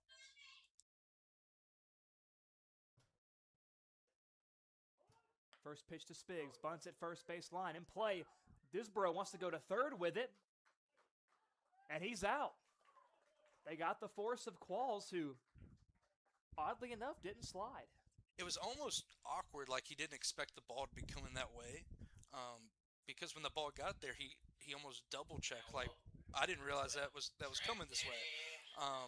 It wasn't a bad bunt. It was a little hard, but great play by the first baseman, and sometimes it's good to have a lefty over there at first to make a play like that. On Disbro, phenomenal reaction time over there at first. Charged quick, made a clean play, beautiful throw to get the lead runner and snuff out the sacrifice opportunity. But Braden McCaleb still has a chance to take some swings with 2 outs, ahead in the count 1-0, runner in scoring position. Lewis stationed at second, Spiggs now at first. Oh, and look out, McCaleb had to duck out of the way, maybe another breaking ball that just got out of the hand.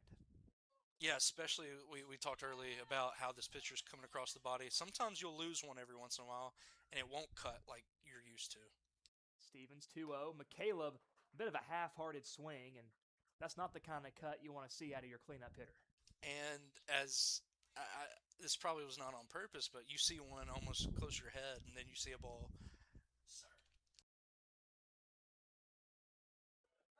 And McCaleb misses inside back pit, gets away from the first baseman.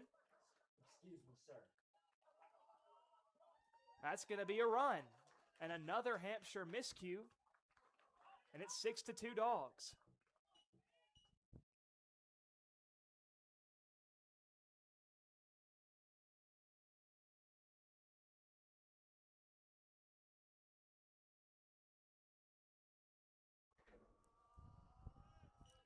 So, Colby, that's already a few times now we've seen pickoff plays result in disaster for Hampshire. And if I'm Stevens on the mound, you got to be frustrated a little bit because he's pitched pretty well, but there have been a lot of defensive errors for this Hawk team that have resulted in runs that he probably shouldn't have given up. Yeah, defensive miscues are kind of the name of the game in high school sometimes, and it's unfortunate, but as an offense, you kind of play into it a little bit, and that's where the bunts and some of those aggressive base running things come into play. That was a great job by McCaleb to foul off the 2-strike pitch. Counts even 2-2 with 2 outs. Runner on second.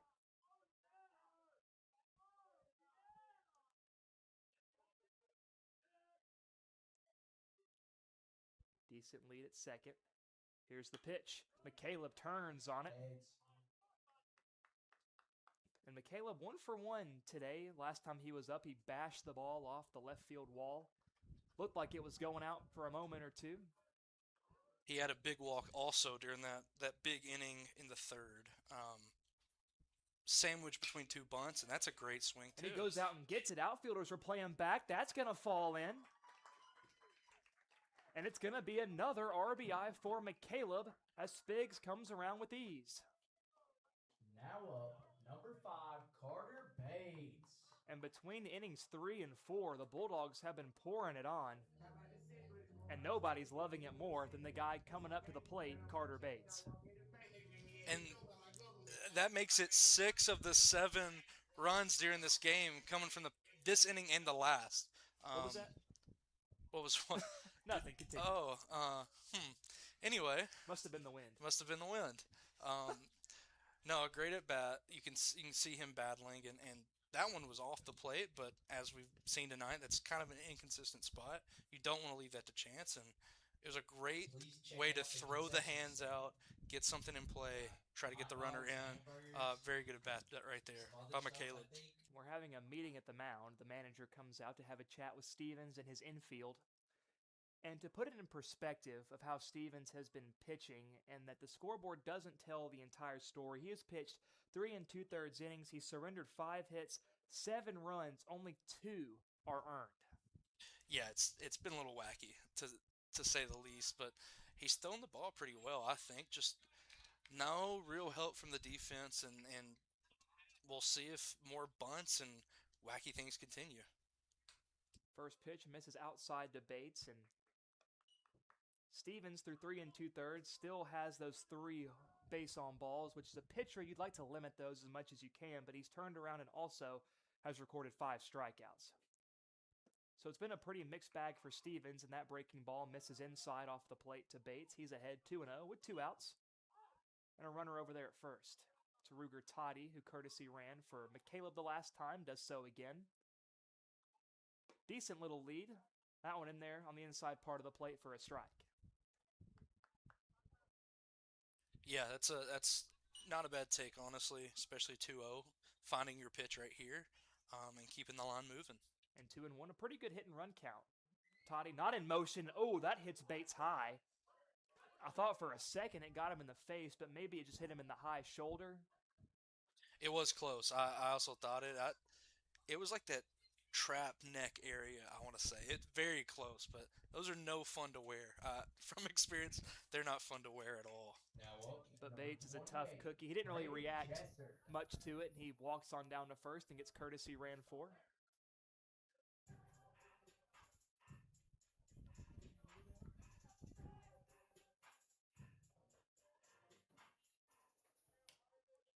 And it's going to be Braden Chesser. Runners on first and second, 2 outs. That one misses low for a ball. Chesser reached on an error his last time. If you remember, he hit that deep fly ball to right field that Boschers just couldn't handle. Chesser check swing, dribbler to short, charging. Hoffman throw to first in time. Nice play. And the inning's over. But Yeah, the Bulldogs played a few more.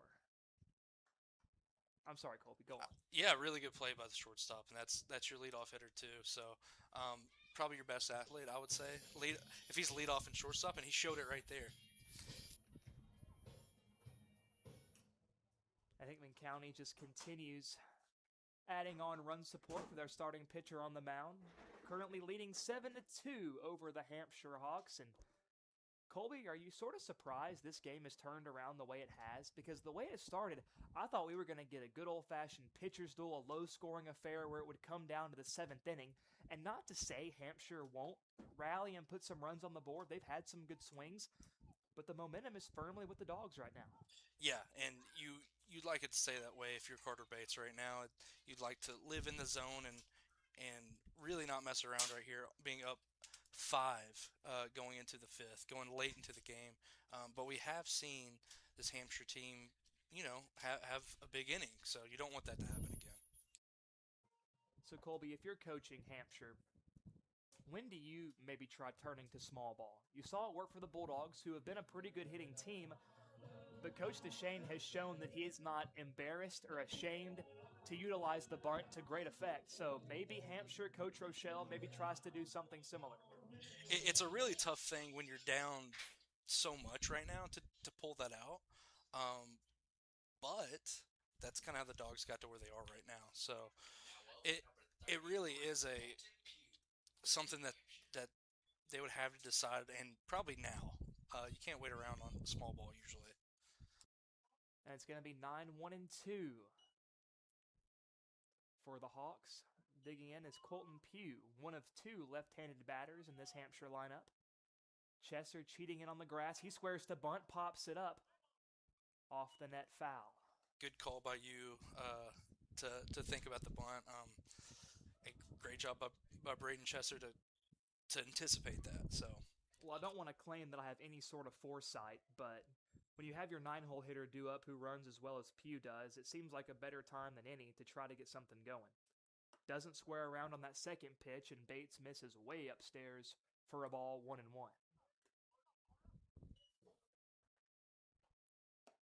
And a big rip and a miss, and Bates is way ahead 1-2. I like Carter working fast too right here, kind of attacking the hitters and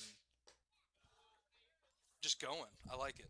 That one a pretty non-competitive pitch, but anytime you have a ball at the eye level, it's tempting for hitters, and Bates working quick.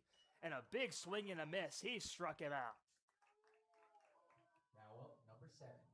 You can kind of feel Carter start to really get in a groove right now. Had those Ks the last inning.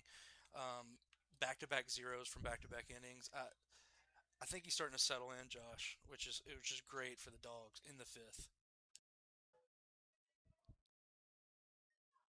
Yeah, Bates has been looking phenomenal in this one so far. Through 4 1/3 innings of work, he's only yielded 4 hits, 2 runs, none of those earned. He hasn't walked anybody, and he has 5 strikeouts. That one's a ground ball in the hole, fielded by Lewis. He's going to have to let it fly. A bullet over to first. Seal couldn't dig it out, but I think he would have beat it anyway.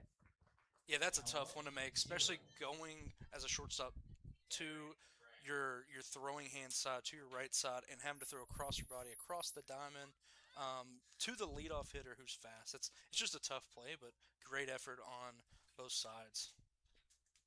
So give him the infield single. I'm sure that's what the scorebook's going to record. That's what I'm writing down, at least. Well, your word trumps all, isn't that right? Yes, it does. Now it's the 2-hole hitter. Theron Brown stepping in, runner on first. It's Hoffman with 1 out. Bates, bit of a slide step and a pitch out. Snap throw down to first. Seal applies the tag, but he's in there safe. I really like that decision and that call right there. Leadoff hitter, getting on base, speedy guy. Why not check him? You're up 5. Let's see what he does. The 1-0 to Brown. Just off the corner for a ball. That's that same spot we've been talking about all night. I think more times than not it's been a ball, but it's not terrible to try to go back there. This one misses well inside. And Colby, to that point, I think it's one of those pitches where if you're not in a 2-strike count, you can probably afford to let it go because you're not going to do much with it anyway. But if it's 2 strikes, most hitters will probably try to take a cut, at least foul it off. And that one over for a strike. So Bates trying to work back 1 pitch at a time from 3-0, now 3-1. Kicks and deals. Fouled away. Yeah, that's a 3-1 off-speed pitch, which is I feel like you don't see that much. You're trying, especially in high school, you're trying to just keep piling on strikes, but really like the confidence there, and that's why you see it coming off the end of the bat on an awkward foul ball. So Bates certainly battling. Now a 3-2 count. He delivers. Well off the plate, and that one not quite in that same competitive spot that you were mentioning earlier. That one missed well into the other batter's box, and an easy take for Brown. And now Hampshire's got something brewing. First and second, 1 out. And now it's the 3-hole hitter, Cameron Nicholson. And Nicholson's 0 for 2 tonight, Colby, but we know the power he can generate. First pitch. He's first pitch swinging. Mashes it in the left field for a base hit. Qualls gets it into his cutoff man, Lewis. And Hampshire is now trying to cut into this deficit and make it 3-7. Now up, number 15, Eli Stennis. You're now in the slam range, which I know is not a big thing in high school, but you're down 4 now, and they're starting to pile on hits, Josh. It's if you're Carter Bates right now, you're really just trying to find the strike zone and not get behind in counts. It's what's kind of hurt them in those first 2. And then their 3-hole hitter does what a 3-hole hitter does and hits something hard somewhere, and it finds a hole. So if you're Carter Bates, you're really trying to get back to getting ahead early, throwing strikes, and going after these batters. And Nicholson did exactly what brought this Hampshire team success back in the second inning, and that was first pitch swinging. Now it's Stevens, the pitcher, stepping in. And Colby, I know you said that in high school you don't have to worry as much about being in Grand Slam territory, but what it does mean is that the tying run's on deck, and for a team that's trailing, that helps the morale to think of things like that. That pitch called a strike. And usually whenever the catcher comes up out of their stance to make a play, and not to say it didn't cross in the zone, but McCaleb definitely didn't make it look all too convincing.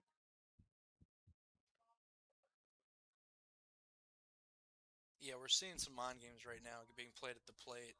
Carter Bates, I said, working fast earlier. And you can kind of see the batters getting frustrated from how fast he's working. You've seen a couple of times be called, a couple of guys just not quite ready as the pitch is coming in.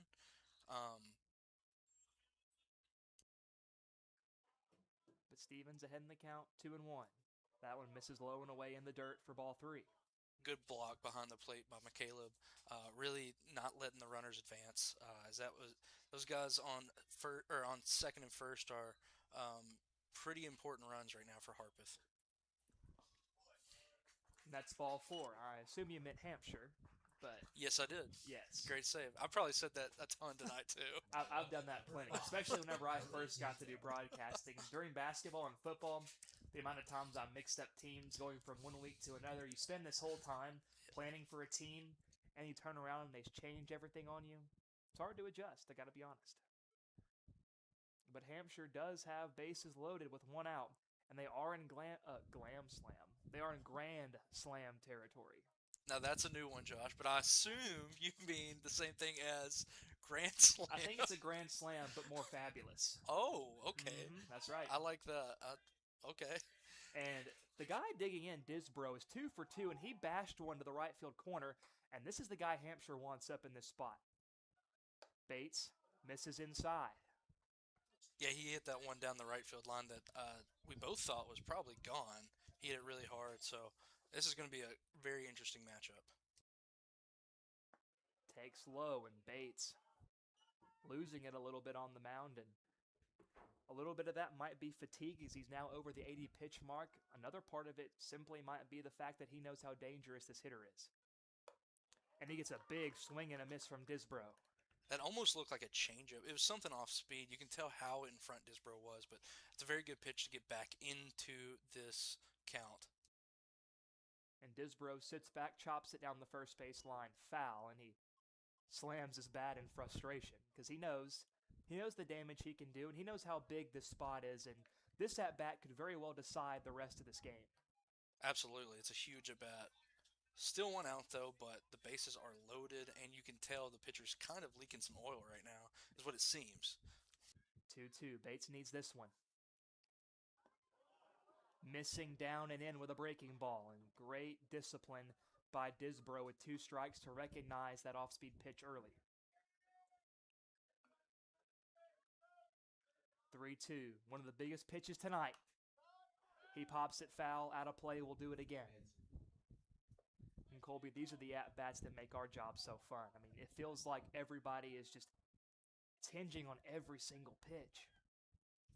It's a big hold-your-breath moment, and we'll see which side gets the relief. 3-2. Rip down the right field line. That drops in fair. Bates makes a nice play, gets it in quickly. That plates 1. And now 2 runners score. So Disbro has been living down that right field line. He's now 3 for 3, and Hampshire is ever closer to tying this game. They've brought it within 2. It's 7-5. Yeah, now we've really got a ball game. Disbro's having an incredible night at the plate. He's hit 2 balls really, really hard, both down the right field line, but Carter Bates, if you're him, you really got to find that strike zone again. Get ahead. Bates delivers slow roller up the middle. Should have a play at second. Lewis flips it. It's in time. Nice play going against his body by John Michael Lewis, an athletic play. And a nice job by Andy Kraft to be there to cover the bag. I almost thought he ran out of time, Josh. I thought the flip was going to be late, but man, he got that out of his glove really quick. But that's a big, big out. You still got to force it first, obviously, and second. But 2 outs. Can you get out of this inning, not let that runner from third score? This is a pretty big at-bat. I know the Disbro at-bat was huge, but this one is maybe bigger. And that was Sims, who hit the slow roller up the middle. Runners on the corners, Sims at first, Stevens at third. And I want to give credit to Disbro there. He ran through second base, trying to give himself as much time as possible. That one misses inside as Cash Boschers steps in, and he has had a rough time in the outfield, out in right field, but a big chance at redemption. Pickoff over to first. Really interesting move at the guy at third. I don't know if I love that, but if you think you can get him, I guess go for it. Guy at the plate, 0 for 2, 1 strikeout. Let's see if he can get through here. That one called a strike. Count even at 1-1. Tying run stands over at first. Go ahead run at the plate. Bates delivers. It's off the handle. McCaleb underneath it, and he makes the play. And the Bulldogs limit the damage, but Hampshire is getting closer. Your score, Dogs 7, Hawks 5, and we're going to the bottom of the 5th.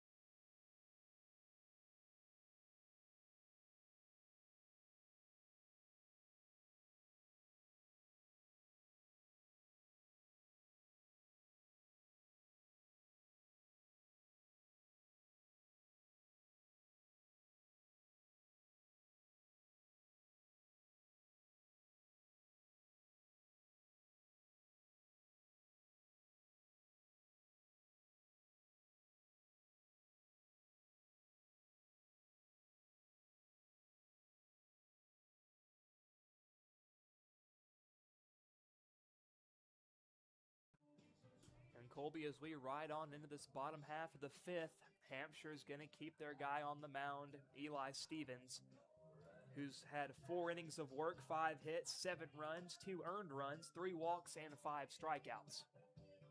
And do you like the idea to keep rolling with him out there? I don't hate the move. One, I should have looked at their schedule before I say this, but it saves you some arms down the road. And 2, I think he's thrown the ball fine. He's had some bad luck. Now he's walked some guys, but I think all in all, it's been pretty fun. He's got 5 strikeouts through 4. If he's your guy, you trust him in this situation. But I wouldn't expect him to go the distance. I'll say that. And Stevens right now, the biggest concern is that we're in inning number 5 and he's thrown 91 pitches. And his strikeout efficiency is around 50-50. And you'd like your strikes to obviously be a few ticks higher than your balls, but you mentioned earlier his control issues at times. He has walked a few guys. But his guys are still in this game after that inning they put together, a 3 spot in the top of the 5th. And stepping up for the Bulldogs, it's going to be Wyatt Bates getting things going. 7, 8, and 9, the bottom third of the order for the Dogs. But just because it's the bottom third, Colby, doesn't mean they can't do any damage. And it's been guys like Bates and Qualls especially who have gotten on base who have proven to be troublesome for opposing pitchers these last few weeks.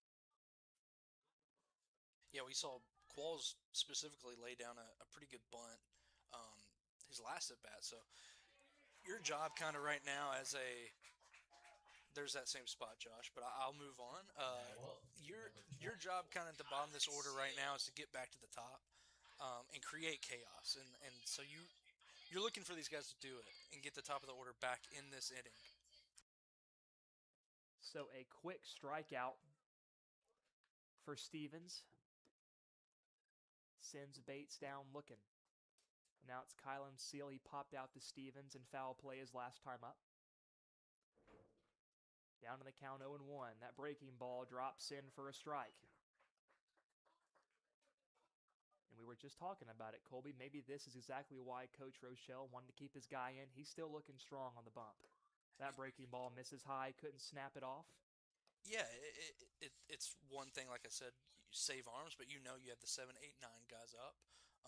And just based on order construction, you're almost expecting, okay, we can at least get one more out of our starter and get to the 6th with a new guy. 2-2 pitch to Kylan Seal. Called strike 3 on the outside corner, and it's back-to-back Ks Number for 14, Eli Stevens. Major Qualls. I think it's going to be really interesting to see how they adjust because earlier it seemed like that sort of spot was ball or strike, but it seems more consistent now that spot maybe would just be a strike. So And Qualls' first pitch Pitch. swinging fouls that over to the concession stand. And we have to protect our concession stand at all costs. It's probably the best in the state, I would argue. it's hard to beat it, Josh. It really is. That one misses high, 1-1. I talked to Lafayette Spears before the game, the coach, and he was one of the staples of that concession stand whenever I was growing up through the school system. He has since retired from his duties, but he's still here supporting these Hickman County Bulldogs, and the folks running the concession stand now still do a wonderful job. The hot dogs are great. The cheeseburgers are great. No complaints from me. 2-1 pitch to Qualls, misses high and outside. Way ahead in the count, 3-1, and we might see Qualls get the red light in the box. The 3-1 pitch. No, he's swinging, and he fouls it back. So a 3-2 count. Pardon the cliche, but he's looking for a base hit, ball 4. That's correct. And either of those would be humongous right now to start a two-out rally. Kraft awaits on deck. The 3-2. Qualls. Chopper to the shortstop. Hoffman fields. He's got to hurry. Can't pick it at first. And Qualls is on. It seemed like a low throw, like the first baseman needed to dig it out, but I think Major would have beat it without that. He was flying down the first base line, so Not to sound like a homer or anything, but that should be an infield single. I'm going to write it down that way. Either way, that's exactly what this team kind of needs after a 3-run inning from the visitors. So For sure. that getting the top of the lineup back up, I doubt you see a bunt, but who knows right now. Kraft is swinging first pitch. Hits it pretty well out to center. Center fielder fading over, makes the catch. And that'll end the inning. So even with the infield single, Stevens does a nice job of working out of it, getting Andy Kraft down in a hurry, and we're heading to the top of the 6th. Hampshire, 6 outs remaining to make a comeback here on WNKX.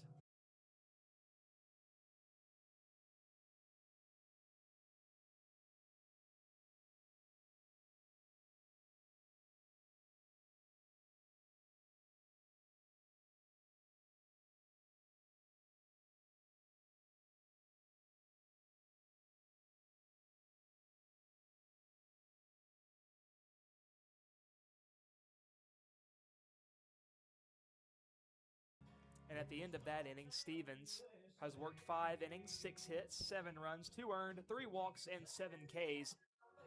And he is at 107 pitches, so his arm is going to be numb tomorrow morning. Yeah, that's a fun one. Thinking back to the playing days, Josh, and reminiscing about throwing around 100 pitches, that's probably equal to about 20 poles. So, man, that's rough. But while you're in it, you don't want to come off the mound, especially how he kind of has thrown the ball, the last frame, and how he started the game. He's probably thinking he has a little bit more in the tank already. If he goes underhand. Yeah. If he goes submarine, right? a Tyler Rogers sighting might happen. Well, 107 pitches in baseball is like 500 pitches in softball. And it's going to be the Bulldog starter back out there for the 6th. It's Carter Bates. He's at 91 pitches. That's lined in the left for a leadoff single. Now up, number 33, Colton Pugh. So, Colby, whenever your 8-hole hitter and DJ Johnson, whenever he's getting leadoff base hits and you're just one guy away from your lineup turning over, an ideal start for the Hawks. Looks like we might have a pinch runner. And that was the Yeah. DH that got the hit. So I'm wondering how the rules work with DHs. I assume the runner would have to take over as the DH? I don't know, but we might find out in a frame or two. Have to hold our horses. I don't think there's a courtesy for a DH, but, you know what, fans? If you know, text me or Josh. If you know what it is, subscribe to our YouTube channel. Shameless plug. That's Pick way better than the text message. Pick over at first. He's in there. Now it's the 9-hole hitter, the lefty Colton Pugh. Squares to bunt, pulls back. Back pick to first. It's in time, and they got him. A heads-up play by McCaleb. Great catch and tag by Seal. And they wipe the leadoff runner off the board. That is huge for your pitcher right there that's already above 90 pitches. Saves you a batter he has to face. And McCaleb, what a throw. And Pugh fouls that one back. And that's a backbreaker for Hampshire. The momentum was starting to shift. You had a big last inning putting up 3 runs. Your starter held those guys to 0 runs. You get your leadoff guy on, and now all of a sudden, base is empty, 1 out, and now Carter Bates can lock back in, if you will. Yeah, it's way more comfortable to come out of the windup, too, and just one less batter he has to face. And that one's hit sharply to second. Kraft stays down on it. Nice play. High throw, but no problem for Seal. And that's 2 away in the top of the 6th. Now it's going to be Trace Hoffman, the leadoff hitter. If we go back to the end of that second inning, we saw Carter Bates work inside and outside to get a strikeout here in a big situation. I wonder if he tries that again or if they do something different. Hoffman's 1 for 3. Skies that one to left. Qualls camping out underneath it. He makes the play. And the top of the 6th has come to a close. So after the leadoff man reaches via the base hit, Carter Bates works out of it with a little bit of help from Braden McCaleb. So we're heading to the home half, and with 3 outs left for Hampshire to try to get back into this game, I mean, they're pretty much going to have to hold these Bulldogs to a 0 spot.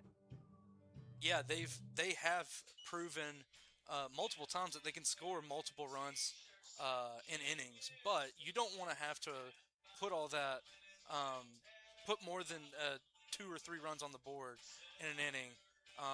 Josh, it looks like they have taken out Eli Stevens and gone to a lefty. I'm curious, is that, I can't see his number, but is that Disbro probably? That is. Okay, so not only is he 3 for 3 with some hard hit balls, he might have an opportunity to hold these Dogs to a 2-run lead and give his team a chance. Curious to see him on the mound. You don't see a lot of lefties pitch in high school, so I'm really curious to watch him. I know Hickman County has one of their own with Major Qualls. He's pitched some, and we'll probably see him as the season progresses coming in relief. But Dakota Disbro has a chance to have a generational ball game today. If he can get these Dogs to go 1, 2, and 3 with 2, 3, 4 due up, Disbro more than likely gets another at-bat in the top of the 7th. And if he's lucky, he'll have a chance to either tie the game or give his guys the lead if Brown, Nicholson, and Stevens can do their jobs. Not only is it shades of Shohei Ohtani, but it's kind of Babe Ruth-esque. Only guys I know that pitch and hit. So, but it would be an impressive performance if he came back up in the bottom half and helped his team again. But he's got to do a job now, and let's see what the Dogs do against him. I would argue Disbro probably smokes a lot fewer cigars than Babe Ruth did. But other than that, I think they are pretty similar. Probably same amount of hot dogs, though. Now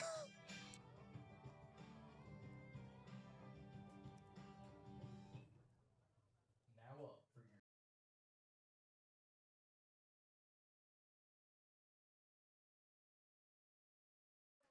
And the Bulldogs have action down there in the bullpen. Looks like Wyatt Bates getting ready to go. And with Carter Bates' pitch count getting near the century mark,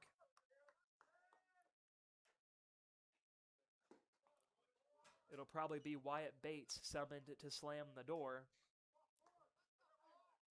in the top of the 7th.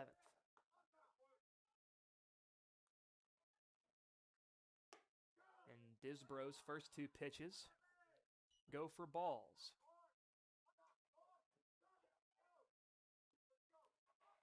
John Michael Lewis digging in for the Bulldogs. Big cut and a miss.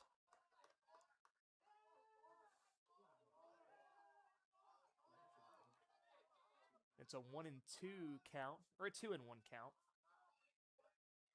We're going to find out after this pitch. That one misses outside. 2-2. That's what I get for questioning our scoreboard keeper, Aiden Liddell. He's locked in over here. Hey, and don't feel bad because even the pitcher didn't know the count. He just asked, what is the count? And Lewis swings and misses at a fastball up in the zone. And Disbro looking strong. Anytime you can get a bat like Lewis down swinging, it's an impressive time.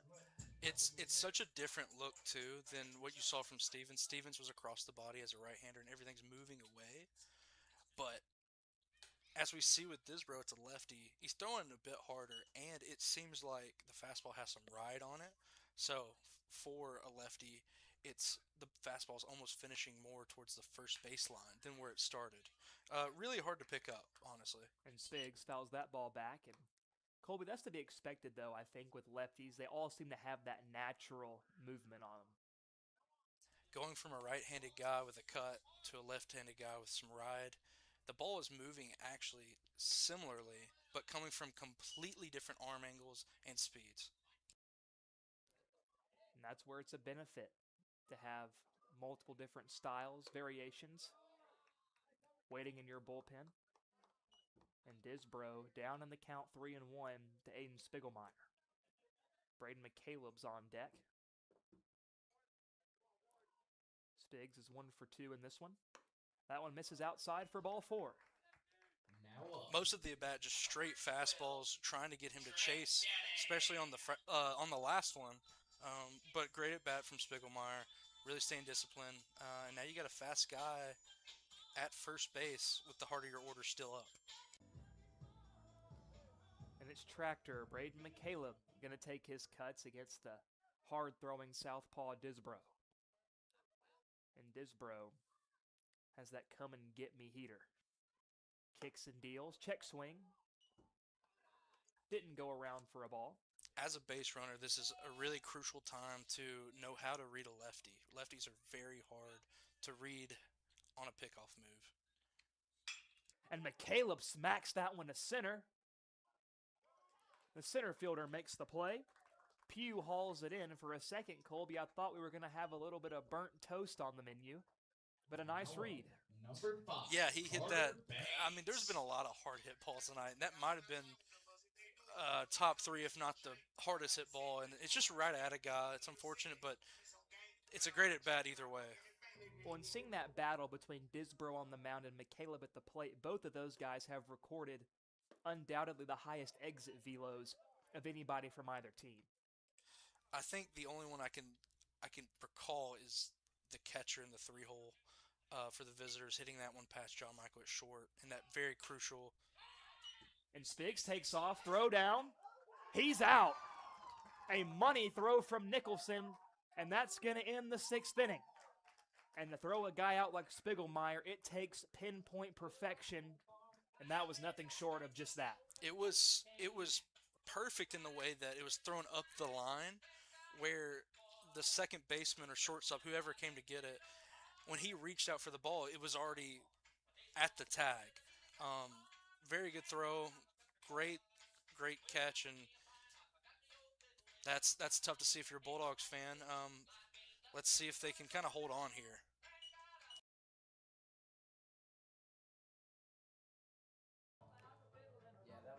So, Colby, I want to go back to that Major Qualls infield single. We were debating back and forth whether or not it was an infield single, whether or not it was an error. What the people want to know, what would Riley Qualls have given that Major Qualls at bat? Easily a single. I can't even remember if someone's on base, but maybe even an RBI. Why not? Why not? Who's going to check? What's the auditing program even with that? But no, Riley Qualls, shout out him. He was our student assistant coach, our SAC, when I was in high school and Josh was a freshman. No better coach in the world than Riley Qualls. The Chief. Chief. It's hard to believe that was, I guess, 10 years ago now. Yeah, I will have my 10-year reunion, I guess, if I'll go, in 2027. So, kind of crazy to think that it's been that long, but the field looks just as good as it did then. Bulldog baseball is still a good brand of baseball. It's fun to come back and see people wear these colors and that uniform and still represent Bulldog baseball in the way they do. So Oh, totally. And super proud. And we're blessed to have coaches that care so much about the upkeep of these fields because, that affects your morale, your confidence. If you get to play on a field that looks nice, you know what they say, look good, play good. And there's a lot of truth to that. So Coach Deshane's done a great job. I know whenever I was playing through high school, Coach Chesser, he made that a priority to make sure our field was upkept and that it looked great all year round pretty much. There were some stretches through the winter months it wouldn't be as nice. But you better believe by the time it was opening day, there wouldn't be a speck out of place on Mike Smithson Field. Many of winters and coming in before the season to pick rocks up, pick up loose grass, mow, and then Mike Smithson and others really did keep this thing in great shape. And the last thing I want to say, Josh, is we were so prepared for rain. Tarps were on daily. Just the way that they kept the field and the coaches now keep the fields. Like you said, look good, play good. Prime Sanders right there. I always enjoyed being on the tarp crew, though, especially when it would rain. You have a slip and slide out there. It's great. Yeah, unless you get stuck under the tarp. That's which tough. did happen a few times. A few times, yeah. So it's the top of the 7th. Wyatt Bates now on the mound for the Bulldogs to slam the door. And he's going to be facing 2, 3, and 4, the heart of this Hampshire lineup. And it's Theron Brown taking his cuts. He's 0 for 2. And Bates has usually been a long relief guy. You don't see him too often in these high leverage save situations. But he's a very reliable pitcher, and Coach Deshane put him out there for a reason. The 2-0. Grounded to second. To Chopper. Fielded clean. Kraft. Throw on to first. And it's 1 up, 1 down to start the 7th. Now up. I think, Josh, that's Carter Bates. I think Kraft went to right field because Wyatt Bates was in right. So that's true. I think they just did a right side of the infield. Everyone rotate one. But yeah, that's your right fielder coming to pitch and Wyatt Bates. Your pitcher going to second and Carter Bates. Second baseman going to right field. Now stepping in is Cameron Nicholson. He's had a few hard hit balls today. He's 1 for 3. Had that screamer of a single earlier in the contest. That was some good color work, Colby, to clean up the positions of these Bulldogs. Wyatt Bates gets one over for a strike on Nicholson. As funny as it is, I saw the arm sleeve color difference, and I just noticed that they were different people from that. But no, yeah, you just see a line shift on the right side. And Bates misses low and away. And if you're Hampshire, you can't worry about doing too much at the plate. You have to understand the tying run is still on deck. So you have to do your job and just get on base.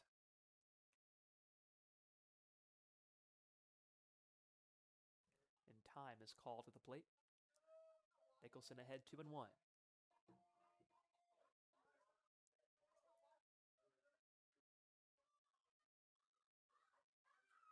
Pitch from Bates. Nicholson. Chopper. Off his leg. Dead ball foul. It's a fortunate break. I thought Michaela was going to get a free out right there, but I saw the hobble coming out of the box and off the leg. But here we are at a 2-2 count to probably the best hitter on the team. Just maybe Disbro, actually. But the 3-hole hitter, the guy that hit the screeching line drive, and we'll see what happens here. Here's the pitch from Bates. He doesn't bite on a ball in the dirt low and away. And he runs the count full 3-2. I'll tell you what, McCaleb works very hard for a catcher that there's no runners on base. I mean, I haven't seen a ball get past him, even with no one on. So, even that gives you confidence as a pitcher, even with no one on, that your catcher is able to do things like that. The 3-2 payoff from Bates. Lined into center field for a base hit. And Spiegelmeyer does his best just to block it up. That ball was smoked. We have seen some high exit velocities from some of these kids tonight. He said two that have really been loud off the bat. So tough break for the Dogs is just a good base hit, but you're really not trying to get the guy on deck at the plate. You'd love a ground ball right here to end this one. And it's Eli Stevens, the starting pitcher for Hampshire, takes a big rip and a miss. That's strike one. So Bates with that all-important first pitch strike that every pitcher aims to have for every at-bat. Looking for that ground ball double play. And that ball's lined just out of the reach of Chesser at third. And it's in the left field. Tying run on first. Go ahead, run at the plate. And Dakota Disbro at the dish. Yeah, this is not what you really wanted to happen coming into the inning, but I'll tell you what, you still just need a ground ball, Josh. That's all you need here. So it's got to give you some confidence here as a pitcher to just get them to roll over on one. You're out of the inning, and you win the game. And Disbro is a perfect 3 for 3. And there are few bigger spots than the one he's in right now. He takes that one off the outside part for a ball. I'd be very curious how they pitch him too. I know you don't really want to put a runner at third and second here, but this guy has really killed you all game.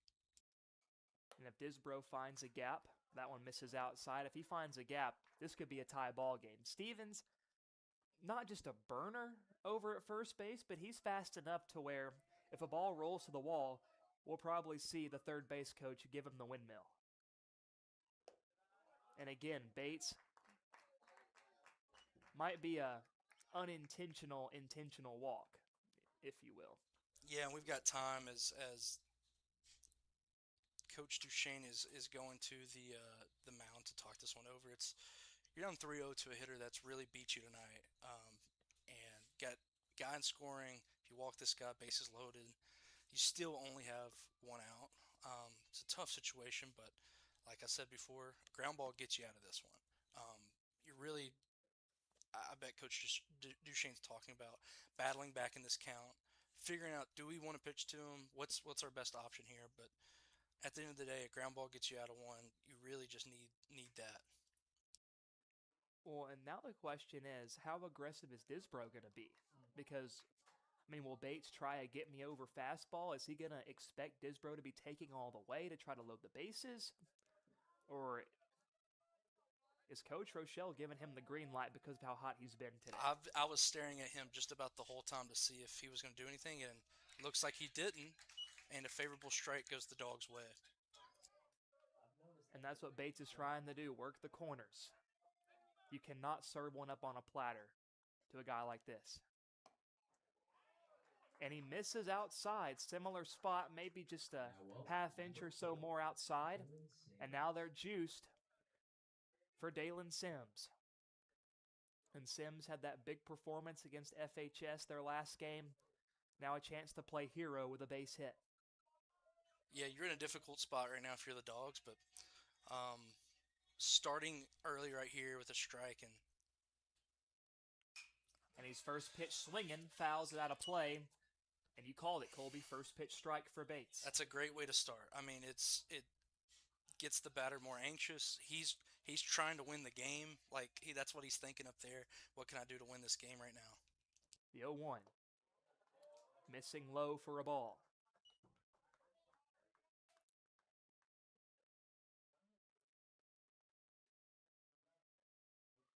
Bates comes set, kicks and deals. Ground ball to third, past the diving Chesser. Windmill on at third, cut by Lewis. Throw to the plate, Not in time. Throw to third. He's out at third. But not before Hampshire ties the game at 7. What a roller coaster of emotions was that play. Don't know what exactly happened, if it was a baseline thing, but the manager for the visiting team, Hampshire, excuse me, said something to the field ump. Ump calls time, goes talk to the ump behind the plate. End of the day, it's still an out, so they went with the same call. Not sure really what the question was from the manager, but like you said, Josh, we're at a tied game now. Go-ahead run, is at first base with 2 outs. And that was a huge out at third. Maybe trying to push the envelope a little bit with Disbro. Trying to take another base, get an extra 90 feet. Great heads-up play by Michaela behind the plate. Great catch and tag at third as well. Yeah, I think as the runner, you see John Michael towards outfield grass throwing that ball from short, and Braden Chester kind of away from third base. And you think you just beat him. It's just a foot race, and didn't happen. Good out by McCaleb and Chester. But a clutch piece of hitting by Dalen Sims to knot this game up at 7. And the inning's still not over. Cash Boschers looking to keep the rally alive, 0-1. That one misses well outside. Nice pick by McCaleb. Keeps the runner stationed at first. Those are real tough as a catcher because you could tell he didn't know if he could even get to that ball. So you almost do the last gasp to throw the glove out there, and it was a great pick to save that guy on first getting in scoring position. The 1-1. Swung on and missed. 2 strikes. I'd be very interested to see if he just doesn't double up with that pitch right there. It almost looked like an off-speed changeup to get the guy out in front. But I'd be hesitant to play around with this one. And Bates misses behind him. And Sims is going to take second base. And with McCaleb's arm, he might have thought about throwing it down. It almost looked like he was getting in that position, and he pump faked it, but you really don't want to sell that one and give them another guy at third or even score if it gets deep in the outfield. Bates still has 2 strikes. Looking to put Boschers away. Doesn't get him to chase. Misses down and away in the dirt. Bates still needing 1 strike. It's full 3-2.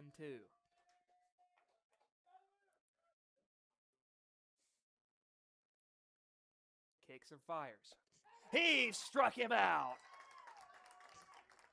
And with that, we're heading to the bottom of the 7th. And a tie game. The Bulldogs, they want to win it. Kolbs, we're going to have to see a walk-off.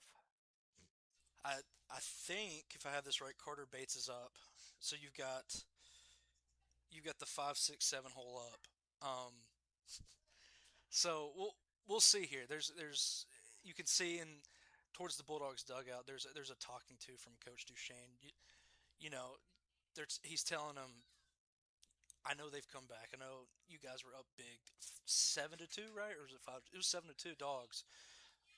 Like, he's telling them, okay, let's wake up. We're still in this game. We can hit this guy. Let's just win it right here. So, this is, man, you love sports. This is awesome. Absolutely, absolutely. And when you're facing a tough lefty like Disbro, this is one of the few times it benefits to have a lineup dominated by right-handed batters. If you're an analytics guy who likes the matchups. That's tough because in high school you see righties. So it's like, that's a thing for high schoolers. I think they see more right-handed pitchers, so maybe a lefty is different. But traditionally, a lefty is better for a right-handed pitcher because everything kind of comes into you. And so you can really make a decision faster. Bailout swings, you can get some good wood, or in this case, metal on it. We'll see here. Disbro's had a great game, so we'll see if he continues. The Bulldogs just need 1 to win. First pitch, outside, ball 1.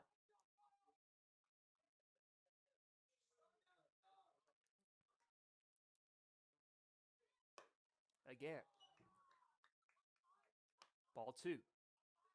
Great start to the at-bat from Carter. He's put together some good at-bats tonight. He walked the last at-bat. This time Disbro pumps in a strike. Maybe a take till you get a strike approach from the Bulldogs. Bates. Almost didn't know if he wanted to swing there. It looked awkward. So I mean, we'll it looked like the field ump said he would around. So much if that was a check swing or a called strike. Either way, it was 2-2. Yeah. Now it's full 3-2. Big base hit ball 4 for what you were saying earlier, base hit ball 4. This would be huge to get a guy on and put some pressure on with no outs. The 3-2 pitch, Bates fouls it back. Bates, such a disciplined hitter, good at working the count, good at making a pitcher run up that pitch count, making Disbro throw multiple strikes in a row. The 3-2 payoff. Pop down the right field line, first baseman and the right fielder give it a look, but it's into the woods, foul. Yeah, like you said, great at bats tonight. He had one of those bunts that produced a run, and he had a run himself on that when he got on base. And it's called strike 3. Oh no! A tough break for Carter Bates after a tremendous at bat, and now it's Braden Chesser who's going to have to be the leadoff man. You can almost tell that the pitcher got pretty hyped when he called that a strike. Like, he couldn't believe it. Tough call, but Braden Chester's in the box, and we know that he had a big at bat last night. Let's see if he can put together a good one tonight and start a rally right here. Try to win the ball game. And Colby, extra innings have not been kind to the Bulldogs this week, going back to Tuesday's home game against Harpeth, where Harpeth put up an 8 spot in the top of the 8th. And the Bulldogs looking to end it before that can happen. Chesser takes that one a high strike, 2-1.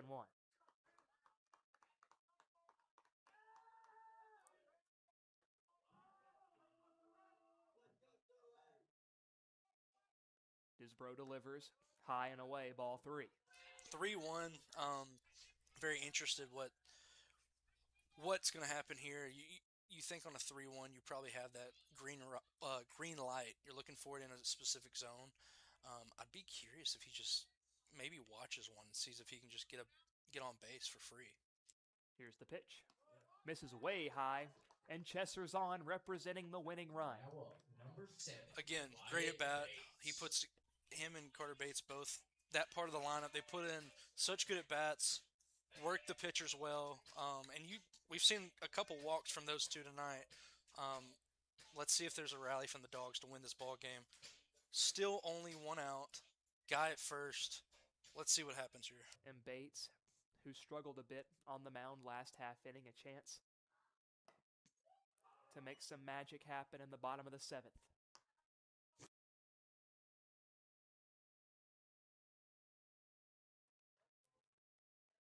Already ahead in the count, 1-0. That one upstairs, ball 2. So already, Colby, Disbro throwing a lot of pitches in the home 7th. Yeah, that's kind of what you want to do to a guy, especially coming into the ball game. First baseman almost got hit in the face. Maybe he lost it? Now, I know that sometimes coming across the diamond, that light behind the third baseman, or to the third baseman's right in foul ground, sometimes you can get a ball lost in that. Oh, easily, yeah. So especially from a tall guy like Disbro, from a high slot, maybe he just lost it in the light. And a big swing and a miss by Bates. Disbro working back in the count. Now 2-2, and pickoff moves don't only come as a surprise to runners. I mean, the fielders have to be ready for it on any given pitch as well. The 2-2 to Bates. Disbro delivers. Missing inside, that almost got him. I'd be interested to see if Braden takes another step or two. First baseman's playing like this modified cover the bag. He's behind the bag. The 3-2 to Bates. Another outside. Ball 4. Now up. Now the winning run is in scoring position for Kylan Seal. A little inside baseball right here. The manager has been walking back and forth, maybe contemplating taking Disbro out. Disbro told him before that last pitch, "I'm good." Gave him the two hands, like, "Please, I'm good. I can do this." Walked a batter. I'm really interested to see what happens here. One more thing. I think Duchesne might be asking about the move from the lefty Disbro. It looked like that last one when he picked his knee up, he might have crossed that plane that you're allowed to not cross. That didn't make sense, but not allowed to cross, I guess is what I should say. I get When what you're trying to saying. do a pickoff or go to the plate. Or it could just be a pinch runner. I'm just saying random stuff. Well, it looks like he was going to have Ruger Toddy Now pinch hit for Kylan Seal, Seal. but Seal is going to be taking the 24. at-bat. So maybe he wasn't allowed to. I was just saying random Please stuff turn your apparently headlights because on. there's headlights on and behind left field. One of the first violations of the year. We've been waiting for that. Let's go. Congratulations to that car. You've won a yell from the coach, I think. It's what you've won.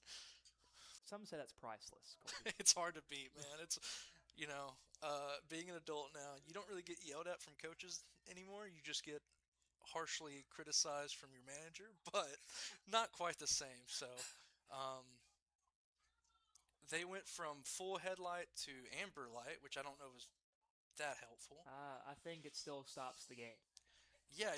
Oh, hold on. We're Back and changing it now. forth. The crowd is really into this too, Josh, which I love to see. Hear me out. And this is almost. The car. It gives Disbro a little bit of time to recover, Oh, and they're to backing recuperate. up. The crowd is going nuts right now, Josh. I know there's some claps going on. This might have been as loud as the softball after the anthem hit that we heard. Car is backing up and they're getting on out of here. So, they're still on and pointed towards the field. If you like this content right now, if you like this, go ahead and hit a subscribe, like this, comment, do all those things, and here we go, Josh. Back to the action. So Kylan Seal has been struggling to find it at the plate. No better time than now. And Colby, I cannot imagine what a walk-off hit would do for this young man's confidence after the rough week he's had at the plate. Yeah. The bunt was pretty decent idea with knowing that as the background. Curious to see if he'll do it again. The third baseman is still playing back. First baseman's playing on the line, so if he could push this towards the third baseman, you might can get a hit off this. Seal squares, dances out of the way, Hit him. and he pulls it back, and he'll take first.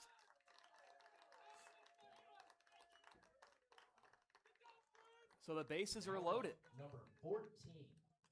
Winning run at third, Josh. What a turn of events. We went from a questionable strikeout at the top of the frame to a one-out semi-rally, 2 walks and a hit by pitch. And they're going to talk about it, Colbs. I think the manager was asking did he pull the bat back? And it looked like he did when he was trying to dance out of the way, but how much of that was him actually making an effort to pull it back, or his body just reacting? I mean, I was right there with you thinking the same thing. He's trying to pull it back while also trying not to get hit by a fastball. That's not the easiest thing in the world to do. So it looks like they're sticking with their gun, their no, gut. They're sending Seal back to the plate.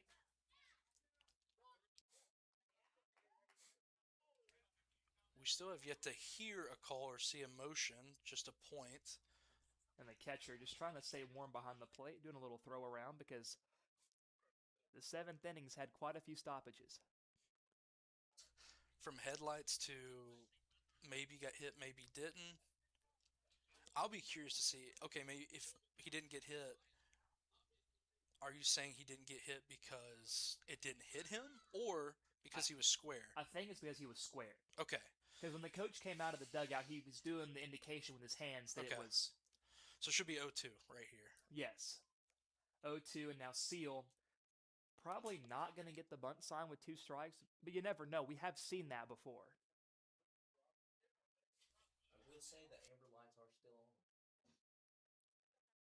There's a lot of almost sort of dancing right now with Coach Duchesne and the umpires, showing how they think, how they interpreted the body on a square or not square. Looks like they're going with he was square. Runners have to go back. 0-2, and we do it all again. Now up, Kylan Seal. You know, in a perfect world for the Dogs, if it wasn't a hit by pitch, maybe he just got out of the way. It's still a strike, but the runners could advance on the wild pitch. But unfortunately, it's first and second, 1 out, 0-2 on Seal. Here's the pitch. Ball outside. Good take by Kylan.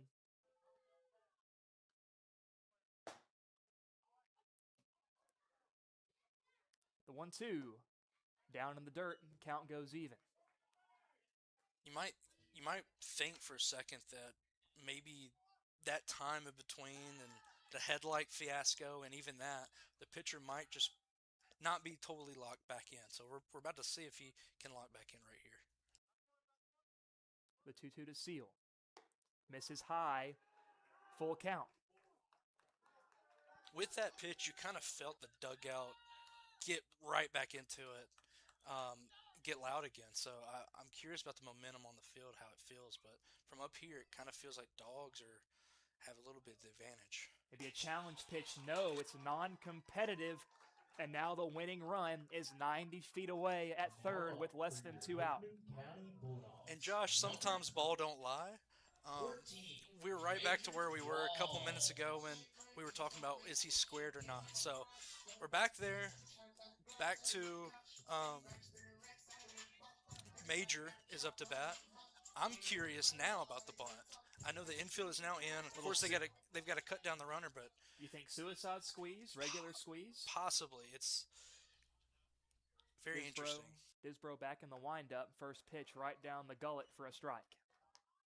No square on the first pitch, but doesn't mean he doesn't hear. The infield in. Obvious place to home. That one misses tall. 1-1. And Major Qualls in his first year back as a Bulldog at Hickman County High School. What a moment this would be if he could walk it off. That one misses low, 2-1. And a walk does the same thing as a hit here, Kolbs. Yeah, just got to really just advance the runner. That's all you got to do here to win the ball game. And a big swing and a miss by Qualls. He was wanting to end that with a walk-off grand salami with how he swung on that pitch. He stepped a little bit out, too, trying to get a little more. It seemed like whip on the bat. Choking up on the bat here, though. The 2-2 called strike 3. And now it's bases loaded, 2 out for the junior leadoff hitter, Andy Kraft. And that is a huge pitch from Disbro. After walking 3 straight, coming back and getting a punch out, and he's working quick. That one misses high and outside for ball 1. Great job by the catcher to get out there. I know that looked relatively easy, but really snagging that, giving that guy on third a chance to score. And Disbro. Kraft fouls it away. We really haven't seen many Bulldogs make solid contact off Disbro since he's entered the game. And Kraft, he's hit the ball pretty well tonight. Had that deep fly out and had the opposite field base hit. The 1-1. Called strike. Up in the zone. And Disbro is 1 strike away from sending this to extras. If you're Andy Kraft, you really are protecting here and just putting the ball in play and hoping it gets through somewhere. The 1-2. Hit in the air. Right fielder coming in. Slides. He dropped it. Game over. Andy Kraft walks it off. That'll conclude our game tonight. And the Bulldogs are winners. Taking the win. 2 in a row for the Dogs. For the parents that have been running the concession stand tonight, thank you to all. And what was a nightmarish evening defensively for the Hawks, almost poetically, is their downfall as Kraft had to put it in play and the rest was history. Yeah, it's just so important to put the ball in play. And when you can put it in play and kind of hit hard, I know it was way in the air, but it creates chaos, and especially with the nervousness that there's a bases loaded, the winning runs at third. It's credit, to to Andy Kraft for putting it in play and really making it a tough play. And right there, he had to charge the ball in right field, did Boschers. It wasn't easy. The ball wasn't hit just all that well. I don't think Kraft squared it up as much as he'd like to, but as you were saying, all you have to do is just put it in play and good things will happen. And the way Hampshire had been playing defense tonight, you had to think it was going to catch up to him eventually. Yeah, I think that was kind of the name of the game, you could say, for Hickman. Just put in play, making the visiting team make outs. It's very important at this level to be disciplined hitters, being able to fight in counts, putting the ball in play, and making the visitors beat you. Another Riley Quall shout out, he used to say when playing ping pong, make them make mistakes, and it's true. That's what you kind of have to do, and that's what they did tonight to get this win. And Colby, let's have a little run through what we saw here tonight. And there were so many Bulldogs that contributed offensively, and oddly enough, I don't think we expected to say this, but it was the small ball for the Bulldogs. Their middle of the order being able to lay down such efficient bunts, whether it was Lewis, Spiegelmeyer, Bates, all these guys executed when Coach Duchesne put the bunt sign on, and that led to so much chaos that gave them a cushion to work with. Now, Hampshire would battle back, being down 5 runs in the 4th inning. So they never gave up at all throughout this game. They rallied in the last inning, but the Bulldogs were just able to put everything together, and they were really the cleaner team tonight. We saw a super selfless version of the Dogs early in the game. Bunts. I recorded 4 down. There might have been a 5th. I feel like I missed, but a lot of soft contact bunts, making the defense make the plays, using your speed to an advantage, and it doesn't hurt that you earn 7 walks too. More base runners is better always, and so small ball early, mistakes late. That's how you win a high school baseball game, really, and it also helps when your pitching is as solid as it was tonight. I know there were some things that could have been better, but you can't be mad about a performance from both of those Hickman pitchers tonight. Absolutely. And Colby, what's interesting about this game, I want to compare tonight's game against Hampshire to last night's game against Harpeth. One thing that both games had in common, Hickman County was out hit. In this game tonight, the Bulldogs finished with 6 base hits according to Game Changer. Meanwhile, Hampshire put up 11. And they were making a lot more solid contact than the Bulldogs. But it's all about what you do when you get those hits. You know, you can rack up as many 2-out, nobody on singles as you want. But if you're not coming through with guys on base, if you're not taking advantage, playing good situational ball, then that's where the game can be lost for you. Hickman County did a much better job of situational ball, taking advantage when guys were on base. And Hickman County just played a much cleaner game defensively as well. Yeah, it's very important to limit those mistakes and be able to capitalize on those specific areas, the bunts. Being a good enough team to be disciplined at the plate where you're not chasing, you're not, just missing pitches in the zone. You're fouling off those pitches that you really don't have any business hitting to get deeper in the count and making that pitcher earn the strikeout or the out. Just a very almost like Tim Duncan-esque performance where you're doing the fundamentals right, you're doing the basics right, you're making the pitcher make the pitches, you're making the defense make the plays, and it's kind of how you win a ball game right there, the old school way. Yeah, absolutely. And taking a look here, I did that too. So you're not alone. Hampshire, nice. Hampshire committed 6 errors to Hickman County's 2. And I think the timing of those errors also were pretty consequent. Didn't have any effect on the outcome of this game, but when Hampshire did, it obviously affected the outcome a lot. So going forward, I expect Hampshire to make that an emphasis in their practices, just getting back to those fundamentals. I mean, their pitchers are good enough to win, their batters are good enough to win, but now it's time for those guys in the field to step up and do what they're supposed to do. And there's a lot of factors that could go into that. I mean, we talked about the weather earlier. Maybe they just haven't had a lot of time on defense to take those ground balls on dirt, on grass. You're also not playing at your field. There is a real thing about playing on the road, and having to get used to the elements there. I know it's not like playing in a different country and different like sand and all this. The field is the field, but it's there's a comfort level. There's like a lot of things that go into it being on the road. So could be some of those factors. But yeah, you got to think. Really, both these teams working a lot of defense, and um, but yeah, that's an old school way to win a ball game right there.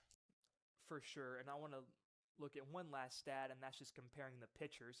Carter Bates was the starting pitcher. He worked for 6 innings, surrendered 8 hits, 5 runs, 3 of those earned, 2 walks, and 5 strikeouts. Wyatt Bates came into relief, and he's the pitcher credited with the win, and he only threw 1 inning, gave up 3 hits, 2 runs, both earned, 1 walk, and a strikeout. So not a bad night at all for these Bulldog arms. And now looking over at Hampshire, Eli Stevens went for 5 innings, gave up 6 hits, 7 runs, 2 of those earned, and that's still just an unbelievable stat line. 3 walks and 7 punch-outs. And Dakota, you're a good friend of mine as well. But until we're with you again, for Colby Shelton, I've been Josh Copley saying so long from WNKX.